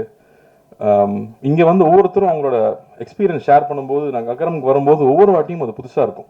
ஏன்னா இப்போ யூடியூப்குள்ளே போனீங்கன்னா என்ன வாட்ச் புதுசாக வந்திருக்கு, எந்த கார் புதுசாக வந்திருக்கு, அவன் என்ன ட்ரெஸ் வாங்கினா, இதை பற்றியே தான் நியூஸ் வந்துட்டு இருக்கு. ஏன்னா நம்ம அதை தான் தேடி தேடி பார்க்குறோம். ஆனால் நீங்கள் இந்த மாதிரியான செய்திகளை இப்போ கல்யாணி சொன்னாங்க இல்லையா, இதெல்லாம் ஷார்ட்டாக வந்து அட்லீஸ்ட் 100 மில்லியன் வியூஸ் போகணும். அப்போ தான் மக்களுக்கு இதை பற்றி தெரியும். நமக்கு வந்து பகுதி நேர உதவி கிடைக்கிற பள்ளிகளை பற்றி நமக்கு தெரியுமா, தெரிஞ்சுக்கணும்னு நினச்சிருக்கோமா? இந்த மாதிரி விஷயங்கள் தான் இங்கே ஷார்ட்ஸாக கட் பண்ணி தயவு செஞ்சு பாப்புலர் பண்ணணும்னு நான் கேட்டுக்கிறேன். ஏன்னா அதெல்லாம் மக்களுக்கு தெரிஞ்சுக்கணும். இல்லாட்டி நமக்கு என்னென்ன விஷயங்கள் இருக்குது, சமுதாயத்தில் நடக்குதுங்கிறது நமக்கு தெரியாமல் போயிடுது. ஸோ அது ரொம்ப அவசியம்னு பார்க்குறேன். இங்கே ஒவ்வொரு தடவை வரும்போதும் ஒவ்வொருத்தரும் பகிர்ந்துக்கிற விஷயங்கள் நமக்கு மறுபடியும் புது புது விஷயங்களை கற்றுக் கொடுத்துட்டே இருக்கு. இதெல்லாம் நம்ம சமுதாயத்தில் இருக்கான்னு தெரிஞ்சுக்கிட்டே இருக்கு. மணிப்பூர்லேருந்து ஒரு பாப்பா வந்து இங்கே பேசிச்சு, அது இங்கிலீஷில் பேசிச்சு. அது என்ன பேசுன்னு எல்லாருக்கும் தெரிஞ்சிருக்குமான்னு தெரியலையான்னு தெரில. அதுக்காக நான் ஒரு வாட்டி சொல்லணும்னு நினைக்கிறேன். எங்கள் ஊரில் வந்து பிரச்சனை நடக்குது, எங்கள் ஊரில் வீட்டை விட்டு வெளியில் போக முடியல. அதனால் எங்கள் ஊரில் நிறையா குழந்தைங்க ஸ்கூலுக்கும் காலேஜுக்கும் போக முடியல, வீட்டில் உட்காந்துட்டு இருக்காங்க அப்படின்னு சொல்லுது. நான் அதிர்ஷ்டவசமாக இங்கே வந்ததுனால இங்கே நான் படிச்சுக்கிட்டு இருக்கேன். தயவு செஞ்சு எங்கள் ஊருக்காக பிரார்த்தனை பண்ணிக்கோங்க. தயவு செஞ்சு எங்கள் ஊரில் இருக்கிற குழந்தைங்களுக்கு மறுபடியும் பள்ளிக்கும் கல்லூரிக்கும் போகிறதுக்கு வழிவகுக்குங்க அப்படின்னு சொல்லி அந்த பாப்பா கேட்டுக்கிச்சு. அதை நம்ம அந்த சிச்சுவேஷன் நம்மளால் உணர முடியுமா? நம்ம வந்து தமிழ்நாட்டில் இருக்கோம், அதெல்லாம் என்னென்னு நமக்கு தெரியல. ஆனால் அங்கேருந்து படிப்புக்காக அந்த பொண்ணு இங்கே வந்திருக்கு. இதே மாதிரி நேபாளிலேருந்து வந்த கதைகள் நான் வந்து என் ஒய்ஃப் சொல்லி கேள்விப்பட்டிருக்கேன். அங்கேருந்து வந்து படிக்க முடியாது, தப்பிச்சு வரணுங்கிறப்ப லேக் எப்போ உறையுமோ, அங்கே லேக் இருக்குமா, அந்த லேக் உறைஞ்சா கல் ஆயிருமா. அந்த டைமில் யாராவது போனாங்கன்னா அவங்க கூட குழந்தைய அனுப்பிச்சி விட்ருவாங்களாம், நீயாவது உயிரோடு இருங்கிற மாதிரி. அப்படி நடந்து வரும்போது ஐஸ் சாப்பிட்டுக்கிட்டே வருவாங்களாம். அப்படி வந்து இங்கே குழந்தைங்க படித்து அவங்க பெருசாக வந்திருக்காங்க. அப்படி கல்விக்காக எவ்வளோ விஷயம் நடக்குது அப்படின்னு நினைக்கும் போது ரொம்ப ரொம்ப ஆச்சரியமாக இருக்குது. அதனாலேயே தான் இன்றைக்கி எங்கே போனாலும் நீங்கள் வந்து எனக்கு படிப்புக்கு ஹெல்ப் பண்ணுங்கன்னு சொன்னால், இங்கே நம்ம எனக்கு தெரிஞ்சு தமிழ்நாட்டில் யாரும் இல்லைன்னு சொல்லவே மாட்டாங்க. நிச்சயமாக ஹெல்ப் பண்ணுவாங்க நம்புகிறேன். அதே மாதிரி நானும் கேட்டுக்கிறேன், உங்கள் வீட்டில் வேலை செய்கிறவங்களா இருக்கலாம், பக்கத்தில் இருக்கிறவங்களா இருக்கலாம், படிப்புக்குன்னு கேட்டால் கையில் கொடுத்துடாதீங்க, ஸ்கூல்லேயே போய் காசை கூட கட்டிடுங்க. அது பெரிய ரிசல்ட் கொடுக்குது அப்படின்னு நிச்சயமாக தெரியுது. அதுக்கப்புறம் என்னோட பொண்ணுக்கு வந்து ஒரு ப்ராஜெக்ட் இருந்துச்சு. அப்பா சொன்ன மாதிரி காஸ்ட்லியான ஸ்கூல் தான், பட் எனக்கு ரொம்ப ஆசையாக இருக்கும். கிளாஸ்மேட்ஸ் வந்து எல்லா தரப்பு குழந்தைகள் பழகணும்னு ஆசையாக இருக்கும். அப்படி அவங்களுக்கு ஒரு ப்ராஜெக்ட் இருந்துச்சு. ஒரு கவர்மெண்ட் ஸ்கூலில் போய் அங்கே இருக்கிற குழந்தைங்ககிட்ட ஒரு ப்ராஜெக்ட் பண்ணி அவங்ககிட்ட இன்ட்ராக்ட் பண்ணி, நீ ஏன் ஸ்கூலுக்கு வர்றதுக்கு உனக்கு ஏன் பிடிக்குது, உங்கள் அப்பா ஸ்கூலுக்கு அனுப்பலன்னா நீ எப்படி சண்டை போட்டு வருவ அப்படின்னு கேட்குறதுக்கு ஒரு ப்ராஜெக்ட். அதில் தன் வயசில் இருக்கிற குழந்தைகள் கூட போய் அங்கே உட்காந்து பேசி அவங்க ஒரு ப்ராஜெக்ட் பண்ணிட்டு வந்தாங்க. அதுக்கப்புறமா ஒரு ப்ராஜெக்ட் வச்சு எக்ஸ்பிளைன் பண்ணாங்க. அப்போ வந்து ரொம்ப இன்ட்ரெஸ்டிங்காக ஒரு விஷயம் நடந்துச்சு. எஜுகேஷன்னா என்ன அப்படிங்கிற கேள்வியை கேட்குறாங்க, பாப்பா கிட்ட கேட்குறாங்க. அது சொல்லுது, சக மனுஷனை மதிக்க கற்றுக் கொடுக்குது அப்படின்னு. சரி, அப்போ ஓகே, அப்போது அது எவ்வளோ முக்கியமாக இருக்குது அந்த விஷயம் அப்படிங்கும்போது எனக்கு ரொம்ப ரொம்ப பெருமையாக இருந்துச்சு. ஸோ அந்த புரிதல் எல்லாருக்கூடையும் போய் பழகிறப்ப தான் கிடைக்குது. அதனால் நாமளும் குழந்தைகளை எல்லாருக்கூடையும் பழகிறதுக்கான சந்தர்ப்பங்களை ஏற்படுத்தி கொடுக்கணும். அப்போ தான் தன்னுடைய வாழ்க்கை தனக்கு கிடைச்ச விஷயங்களை மதித்து நேரான வழியில் அப்பா சொன்ன மாதிரி அந்த டிசிப்ளினும் அந்த கல்வியை நோக்கி போகிற உழைப்பும் ரொம்ப முக்கியமாக இருக்கும். ஸோ அதை நாமளும் செய்யணும்னு நான் கேட்டுக்கிறேன். வாய்ப்பளித்ததுக்கு நன்றி, ரொம்ப ரொம்ப சந்தோஷம். அகரம் தம்பி தங்கைகள் எல்லாருக்கும் என்னுடைய வாழ்த்துக்கள். தைரியமாக இருங்க, என்றைக்கும் எந்த காம்ப்ளெக்ஸும் வச்சுக்காதீங்க. ஒருத்தனுக்கு 1 வருஷத்தில் கிடைக்கும், ஹார்ட் ஒர்க் பண்ணால் நமக்கு 5 வருஷத்தில் கிடைக்கும், இல்லை 10 வருஷத்தில் கிடைக்கும். ஒர்க் பண்ணுங்கள், எவ்வளோ லேட் ஆகுதோ அந்தளவுக்கு போனஸ் பெருசாக கிடைக்கும். அவ்வளோதான்.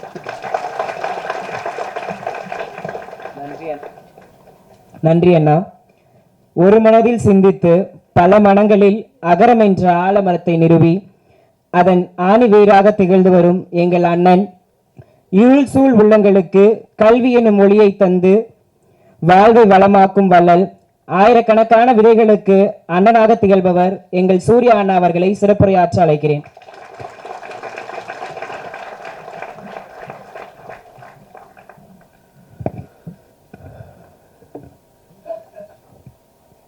மரியாதைக்குரிய மாயாய் அவர்களுக்கும் கல்யாணி அவர்களுக்கும் அப்பாக்கும் கார்த்தி, இங்கே வந்திருக்கிற பத்திரிகை தொலைக்காட்சி ஊடக நண்பர்கள், அகரமில் இருக்கிற என்னோட தங்கைகள் தம்பிகள், பெற்றோர்கள், ஆசிரியர்கள், பெரியவங்க அத்தனை பேருக்கும் வணக்கம் சொல்லிக்கிறேன், நன்றியும் சொல்லிக்கிறேன். ஏன்னா யூஸ்வலாக வந்து இது ஒரு வீக்கெண்டில் நடக்கும், வேறு சில காரணங்கள்னால, தவிர்க்க முடியாத காரணங்கள்னால ஒரு வீக் டேயில் வைக்க வேண்டியதாகிடுச்சு. பட் இருந்தும் அரங்கம் எங்கேயுமே வந்து குறையாமல் எல்லாமே நிறைஞ்சு அத்தனை பேரும் இங்கே இதுக்காக உங்களோட நேரத்தை கொடுத்ததுக்கு வந்து எல்லா மரியாதை கலந்த நன்றியை நான் தெரிவிச்சுக்கிறேன். ஃபஸ்ட்டு 45 வருஷம் ஆயிடுச்சு, கிட்டத்தட்ட 45 இயர்ஸ்.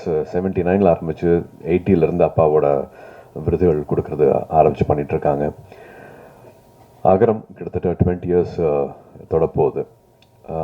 விதை மட்டுமே வந்து ஒரு 15 வருஷம் ஆயிடுச்சு. ஏன்னா அகரமில் வந்து ரொம்ப ஹைலைட்டாக எங்களுக்கு ரொம்ப ரொம்ப முக்கியமான ஒரு ப்ரோக்ராமை பார்க்குறது வந்து விதை ப்ரோக்ராமு. ரொம்ப சாதாரணமாக 2006 உட்காந்து பேசிகிட்டு இருந்தோம், நானும் ஞானவேல் அவர்களும். அப்போ வந்து ஸ்டூடெண்ட் ரிப்போர்ட்டராக ஆரம்பித்து அதுக்கப்புறமா முக்கியமான பத்திரிகையில் முக்கியமான பொறுப்பில் இருக்கிறாரு. அப்போ கேட்ட கேள்விகள் தான். அப்பா இப்போ குட்டி ஒரு கதை சொல்லிட்டு இருந்தாங்க, அவங்களோட அவங்களோட பள்ளி பருவம் எப்படி இருந்துச்சு, ஸ்கூலுக்கு போகிறதுக்கு முன்னாடி என்னென்ன மாதிரியான சூழல் இருந்துச்சு அப்படின்னு சொல்லிட்டு இருந்தாங்க. எனக்கும் சொல்லியிருக்காங்க, எனக்கும் அது ஞாபகம் இருக்குது. பட் 2006 பேசிகிட்டு இருக்கும்போது வந்து அதே மாதிரியான ஒரு சூழல் தான் வந்து ஞானவேல் அவர்கள் வந்து முதல் தலைமுறை மாணவர்கள் இருக்காங்க தெரியுமா அப்படின்னு கேட்ட கேள்வி தான் வந்து அகரம் பிறக்கிறதுக்கு காரணமாக இருந்துச்சு. அப்படிலாம் இல்லையே அப்பா அப்போ சொன்னாங்க, அப்பா வந்து ஒரு 50s 40s சொன்ன கதை அது அப்படின்னாங்க. இல்லை, 2006 வந்து இப்போவும் நம்மளுக்கு முதல் தலைமுறை மாணவர்கள் இருக்காங்க அப்படின்னு 2006 சொன்னாங்க. 20 வருஷம் தாண்டிட்டோம். இப்போவும் ஒரு மாதத்துக்கு 3000 ரூபா கூட சம்பாதிக்க முடியாத சூழலில் ஒரு குடும்பம் இருக்காங்க. அதில் அப்பா அம்மா தம்பி தங்கச்சின்னு வந்து ஒரு 5 பேர் 4 பேர் இருக்கிற குடும்பத்தில் கூட ஒரு நாளைக்கு 100 ரூபா கூட சம்பாரித்து முழுசாக எடுத்துகிட்டு வர முடியாத குடும்ப சூழ்நிலையிலிருந்து வர மாணவர்கள் அவங்களோட அந்த போர் குணம் இருக்கிறியா, அது வந்து நான் வந்து அதுக்கு தலை வணங்குறேன். அப்படி தான் பார்க்குறேன். இங்கே வந்துருக்கிற தம்பிகளையும் தங்கைகளையும் வந்து அந்த போர் குணத்தோடு தான் நான் அவங்கள பார்க்குறேன். நாங்கள் இருக்கிற இடம் வந்து ரொம்பவே வசதியான ஒரு இடத்துல இருந்துட்டு நாங்கள் பண்ணுற சாதனைகள், இந்த மேடை எனக்கு வந்து கிட்டத்தட்ட இப்போ ஒரு 49 வயசாச்சு. நிறைய பேர் பத்திரிகையில் நண்பர்கள் எல்லாருமே வாழ்த்து சொன்னீங்க, அதுக்கு நான் இந்த சமயத்தில் நன்றி சொல்லிக்கிறேன். பட் இவ்வளோ வருஷம் கழிச்சு இந்த மேடை கிடச்சிருக்கு. பட் இந்த மேடை இந்த சாதனையெல்லாம் வந்து இந்த 17-18 வயசில் நீங்கள் பண்ணியிருக்கிற, அதுவும் எந்த வசதியும் இல்லாமல் நீங்கள் எதிர்நீச்சல் போட்டு வந்திருக்கீங்க இல்லையா, அந்த சாதனை வந்து நாங்கள்லாம் இப்போ இருக்கிறத விட ரொம்ப ரொம்ப உயர்வானது, ரொம்ப மிகப்பெரியது. அதனால் நீங்கள் இன்னொரு 20 வருஷம் 30 வருஷம் கழித்து உங்களை பார்க்கும்போது வந்து நீங்கள் தொடப்போகிற உயரம் வந்து மிக மிக உயரமான ஒரு இடத்த தான் வந்து போய் அடைய போகிறீங்க. அந்த நம்பிக்கையோட மட்டும் நீங்கள் நிச்சயமாக நீங்கள் பயணிக்கணும் அப்படின்னு நான் விருப்பப்படுறேன். விதை திட்டம் வந்து நான் சொன்ன மாதிரி இப்போது கிட்டத்தட்ட 5200 மாணவர்களுக்கு மேலே வந்து அவங்களோட தொட முடிஞ்சிருக்கு, அவங்களோட வாழ்க்கையை மாற்ற முடிஞ்சிருக்கு. இந்த வருஷம் மாணவர்கள் எண்ணிக்கையும் சேர்த்தா கிட்டத்தட்ட அந்த மாதிரி மாணவர்கள் வந்து 6000 பேரோட வாழ்க்கையை வந்து அகரம் மூலமாக மாற்ற முடிஞ்சிருக்கு. இது அவங்களோட ஒவ்வொருத்தவங்களோட வாழ்க்கை முறை மட்டும் இல்லாமல் அவங்களோட குடும்ப சூழலாகட்டும், அவங்க எங்கேருந்து வராங்களோ அந்த கிராமங்களாகட்டும், அவங்களுக்கெல்லாம் வந்து ஒரு வழிகாட்டியாக இருந்திருக்காங்க. ஸோ அது வந்து ஒரு ரிப்பிள் எஃபெக்ட் மாதிரி ஒருத்தவங்களுக்கு வழிகாட்டுறது வந்து அவங்க குடும்பத்தில் இருக்கிற தம்பி தங்கைகளாகட்டும், அவங்க வீட்டில் இருக்கிறவங்களாகட்டும், தெருவில் இருக்கிறவங்களாகட்டும், அவங்க கிராமத்தில் இருக்கிறவங்களாகட்டும், எல்லாருக்குமே வந்து ஒரு அவேர்னஸ் கிடைக்குது, ஒரு விழிப்புணர்வு கிடைக்குது. இதுக்கப்புறமா இது பண்ணலாமா, இதுக்கப்புறமா இங்கே போகலாமா, இவங்க இருக்காங்களா, இவங்ககிட்ட கேட்கலாமா, இவங்க நம்மளுக்கு வழிகாட்டுவாங்களா, மெட்ராஸில் ஒரு அண்ணா இருக்காங்க, ஒரு அக்கா இருக்காங்களா அப்படிங்கிற மாதிரி ஒரு ரிப்பிள் எஃபெக்ட் மாதிரி தான் வந்து இந்த 20 வருஷம் வந்து ரொம்ப அழகாக கடந்திருக்கு அப்படின்னு சொல்லுவேன். இது வந்து அகரம் இருக்கவங்கனால மட்டும் கிடையாது, இந்த ஒரு நல்லுள்ளம் வந்து அத்தனை பேர்கிட்ட வந்திருக்கு. உங்களுக்கே தெரியும், விதை திட்டம் வந்து முதல் தலைமுறை மாணவர்கள் அரசு பள்ளியில் படிச்சுட்டு வரவங்க, அவங்களுக்கு வந்து ஒரு ஒரு தலைமை ஆசிரியர் வந்து ஒரு லெட்டர் மாதிரி கொடுப்பாங்க. 8ஆவதுலேருந்து 10ஆவது 12ஆவது வரைக்கும் நான் அவங்களை பார்த்துருக்கேன். இது தகுதியான மாணவர் மாணவி அப்படிங்கிற மாதிரி லெட்டர் கொடுப்பாங்க. ஒரு 10,000 கிட்டத்தில் லெட்டர் வரும். பட் அதுலேருந்து நாங்கள் ஒரு 1500 எடுத்து அப்புறமா அது வந்து ஒரு 700 500 மாதிரி மாறும். ஸோ இந்த ப்ராசஸ்க்கு வந்து ஹெல்ப் பண்ணுறது வந்து அத்தனை பேர், அப்பா அம்மா ஆசிரியர், அந்த ஊருக்கு வழிகாட்டுறவங்க. தடையுமே இருக்காது, ஒரு அட்ரஸ் இருக்காது, வழித்தடம் இருக்காது. காலையிலேருந்து உங்களுக்காக வெயிட் பண்ணி பஸ்லேருந்து இறங்கின உடனே 2 வீலரில் வந்து எங்களை கூட்டிகிட்டு போகிற அந்த ஊரில் இருக்கிற மக்களாகட்டும், அங்கே லோக்கலில் இருக்கிற பத்திரிகை நண்பர்களாகட்டும், வழியே தெரியாமல் நான் கூட்டிகிட்டு போகிறவாங்க அப்படின்ட்டு சைக்கிளில் கூட்டிகிட்டு போகிறவங்களாகட்டும், இல்லை ஒரு லாரி டிரைவர் ஆகட்டும், அத்தனை பேர் வந்து இந்த மாணவ செல்வங்களுக்கு வந்து எப்படியாவது படிப்பு கிடைச்சிடணும், எப்படியாவது இந்த கல்வி கிடைச்சிடணும் அப்படின்ட்டு அத்தனை பேர் வந்து உதவி செஞ்சுருக்காங்க. அத்தனை பேர்த்தோட அந்த ஒரு நேரத்துக்கும் அவங்களோட ஊக்கத்துக்கும் அவங்களோட சப்போர்ட்டுக்கும் அவங்களோட அந்த அந்த ஒரு கல்வி எல்லாத்தையும் மாற்றிடும் அப்படின்ட்டு அவங்கள கொடுத்த நேரத்துக்கு எல்லாமே நான் இப்போது நன்றி சொல்லணும் அப்படின்னு பார்க்குறேன். ஏன்னா 20 வருஷம் ஆயிடுச்சு. அதில் இன்னும் ரொம்ப முக்கியமானது வந்து 350 காலேஜஸ்க்கு மேலே எங்களுக்கு வந்து ஹெல்ப் பண்ணியிருக்காங்க, யூனிவர்சிட்டிஸ் வந்து ஹெல்ப் பண்ணியிருக்காங்க. அதில் வந்து தொடர்ச்சியாக வந்து 350 எல்லார் பேரையும் என்னால் இப்போ சொல்ல முடியல. பட் எல்லாத்தையும் ஒவ்வொருத்தரையும் வந்து நன்றியோடு பார்க்குறோம். அகரத்தில் இருக்கிற அத்தனை பேரும் அவங்க எல்லாத்தையும் வந்து நன்றியோடு பார்க்குறோம். பட் தொடர்ச்சியாக கிட்டத்தட்ட ஒரு 40 காலேஜஸ்க்கு மேலே வந்து ஹெல்ப் பண்ணியிருக்காங்க. அவங்களோட பேர் மட்டும் சொல்லணும், படிக்கணும்னு ஆசைப்பட்றேன். அதுக்கு மட்டும் எனக்கு ஒரு நிமிஷம் கொடுக்கணும்.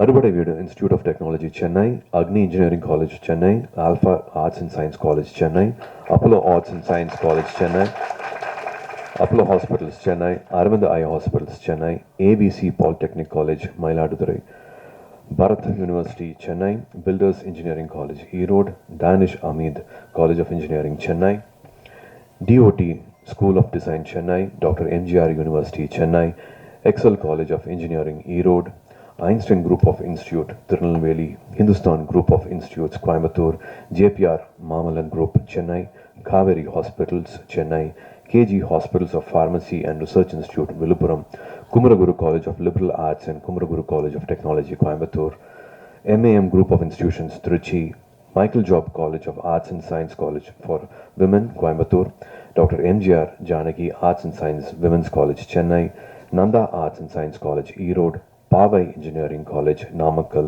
PPG College of Nursing, Coimbatore, PSNA Engineering College, Dindigul, Rajalakshmi Group of Institutions, Rajalakshmi Engineering College, Rajalakshmi Institute of Technology, Rajalakshmi College of Nursing, Chennai, Ranganayaki Engineering College, Virudhunagar, Rover College Engineering, Perambalur, RVS College of Arts and Science, Coimbatore, RVS Kumaran Arts and Science College, Dindigul, Sriram Engineering College, Chennai, Shankara College of Chennai, Shankaraj College of Science and Commerce, Coimbatore, Satyabama Institute of Science and Technology, Chennai, Saptagiri Group of Institutions, Dharmapuri, Savita Engineering College, Chennai, SSM College of Engineering, Kumarapalayam, SKR College of Engineering, Chennai, Sri Krishna Group of Institutions, Coimbatore, Sri Subramania College of Engineering, Palani, SRM Institute of Science and Technology, Chennai, Vailtech University, Chennai, Wales Institute of Science, Technology and Advanced Studies, Chennai, Venkateshwara Hospitals, Chennai, Valliammal College for Women, Anna Nagar, Chennai, Vikram Group of College, Sivagangai, BIT University, Vellore, and Zoho University, Chennai. இன்னும் அத்தனை பேர் இருக்கிறாங்க. அத்தனை பேருக்கும் வந்து மனமார்ந்த நன்றியை சொல்லிக்கணும். ஏன்னா போய் இல்லை அப்படிங்கிற வார்த்தையை வந்து இது வரைக்கும் வந்ததே கிடையாது. அவங்க கொடுக்குற ஊக்கம் அது வந்து அவங்க வீடாக பார்க்குறாங்க. அங்கே இருக்கிற மாணவிகளை வந்து அவங்கள வீடாக அவங்க பார்க்க வைக்கிறாங்க. அதான் ஒன்றா நினைக்கிறதுன்னு ஒன்று இருக்கு இல்லையா? இத்தனை வருஷம் ஆனாலும் வந்து எதுக்கோ பண்ணுறோம் ஏனோ பண்ணுறோம் அப்படிங்கிற மாதிரி இல்லாமல், நம்மளும் கேட்க கூச்சமாக இருக்கிற மாதிரி இல்லாமல், இங்கே இருக்கிற மாணவிகள் வந்து ஒரு டிபார்ட்மெண்ட்லேயும் அந்தந்த ஹெச்ஓடி கிட்ட இருந்து பேர் வாங்கியிருக்காங்க. அவுட்ஸ்டாண்டிங் ஸ்டூடெண்ட்ஸா, பெஸ்ட் ஸ்டூடெண்ட்ஸா, பொட்டன்ஷியல் ஸ்டூடெண்ட்ஸா, இவங்க மறுபடியும் வருஷம் அந்த பேர் வாங்குறதுனால நாங்களும் கூச்சமே இல்லாமல் எந்த கதை வேணாலும் எங்கே வேணாலும் போய் வந்து எங்களால் தட்ட முடியுது. இது வந்து விதையில் வந்து ரொம்ப ரொம்ப முக்கியமான ஒரு அழகான சாதனை நான் சொல்லுவேன். அதே மாதிரி வந்து முன்னாள் மாணவர்கள், இப்போ முன்னாடி பேசின மாதிரி அலுமினிஸ் ஒரு கிட்டத்தட்ட 3400 பேர் வந்து அகரம் முன்னாள் மாணவர்கள் தான் கிட்டத்தட்ட இப்போ அகரம் முன்னெடுத்துட்டு போகிறது. அவங்களும் வாலண்டியர்ஸும் இல்லாமல் வந்து இதை பண்ணியிருக்கவே முடியாது.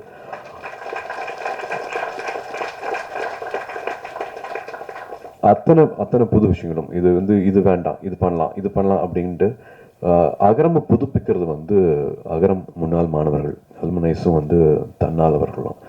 அவங்களோட இன்னும் ஸ்பெஷல் ப்ராஜெக்ட்னு பார்த்தா வந்து தை அப்படின்னு சொல்லுவேன், வழிகாட்டிகள்னு சொல்லுவேன். ஜவாது மலையில் வந்து மலைப்பகுதிகளில் இப்போ நீங்கள் பேசுகிற மாதிரி கேட்ட மாதிரி வந்து அங்கே இருக்கிற மலைப்பகுதிகளில் கிட்டத்தட்ட ஒரு 100 ஸ்கூலில் வந்து ஃபெலோஷிப்பில் வந்து அங்கே டீச்சர்ஸாகவே ஜாயின் பண்ணியிருக்கிறாங்க. முன்னாள் மாணவர்கள் வந்து அங்கே கிட்டத்தட்ட ஒரு 60 பள்ளிகளுக்கு மேலே வந்து மறுபடியும் அதை புதுப்பிச்சு மறுபடியும் அவங்க மாணவர்கள் சேர்க்கையை அதிகரித்து அங்கே வந்து 1 வருஷம் 2 வருஷத்துக்கு மேலே அந்த சூழ்நிலை வந்து ரொம்ப வேறு மாதிரி. அங்கே வந்து அங்கேயே தங்கணும், அந்த சமூகத்துக்கூட பழகணும், ஃபோன் வசதிகள் இருக்காது, அங்கே தான் தங்க முடியும், அடிக்கடி வெளியில் வந்துட்டு போக முடியாது. ஒரு இது மாதிரி நான் சொன்ன மாதிரி வந்து ஸ்கூலுக்கு வராத பழக்கமே இல்லாதவங்களை வந்து மறுபடியும் பள்ளி படிப்பு கூட்டிகிட்டு வருதுங்கிறது வந்து சாதாரண விஷயமே கிடையாது. அவங்களெல்லாம் கூப்பிட்டு கேட்டிருக்கோம், என்ன எப்படி இதை பண்ணுறீங்க, அகரம் என்ன சொல்லி கொடுத்துருக்கு, அகரம்னா என்ன அப்படின்னு கேட்கும்போது ஒவ்வொருத்தங்க ஒரு விஷயம் சொன்னாங்க.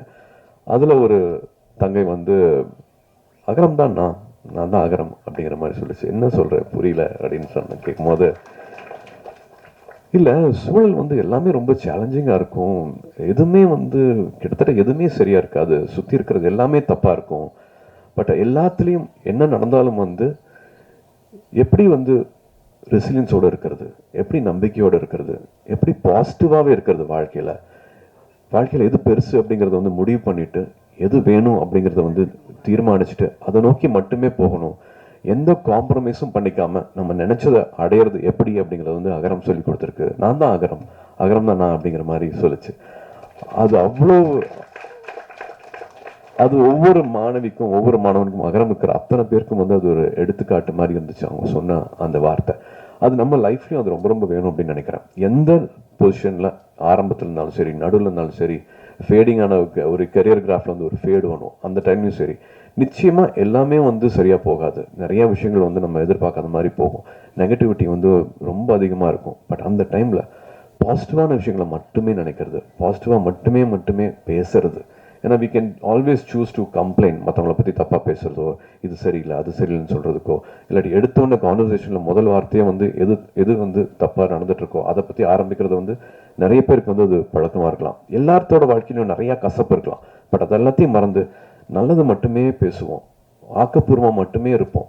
நம்மளோட ஃப்ரெண்ட்ஸும் சரி, நம்மளோட வளர்ச்சிக்கு மட்டுமே நம்ம வந்து மற்றவங்களுக்கு உதவியாக இருப்போம், நம்மளுக்கு வழிகாட்டியாக இருப்போம் அப்படின்னு அகரமில் ஒவ்வொரு மாணவியும் இந்த வயசில் நினைக்கிறாங்க அப்படின்னா அவங்க ரொம்ப அழகான சூழலில் வந்து வளர்ந்துட்டு இருக்காங்க அப்படின்னு நான் நினைக்கிறேன். எனக்கு அப்படி நினைக்கும் போது வந்து அகரமில் நானும் ஒரு பார்ட்டாக இருக்கேன் அப்படின்னு நினைக்கும் போது வந்து எனக்கு ரொம்ப ரொம்ப சந்தோஷமாக இருக்குது. Everybody needs it in life.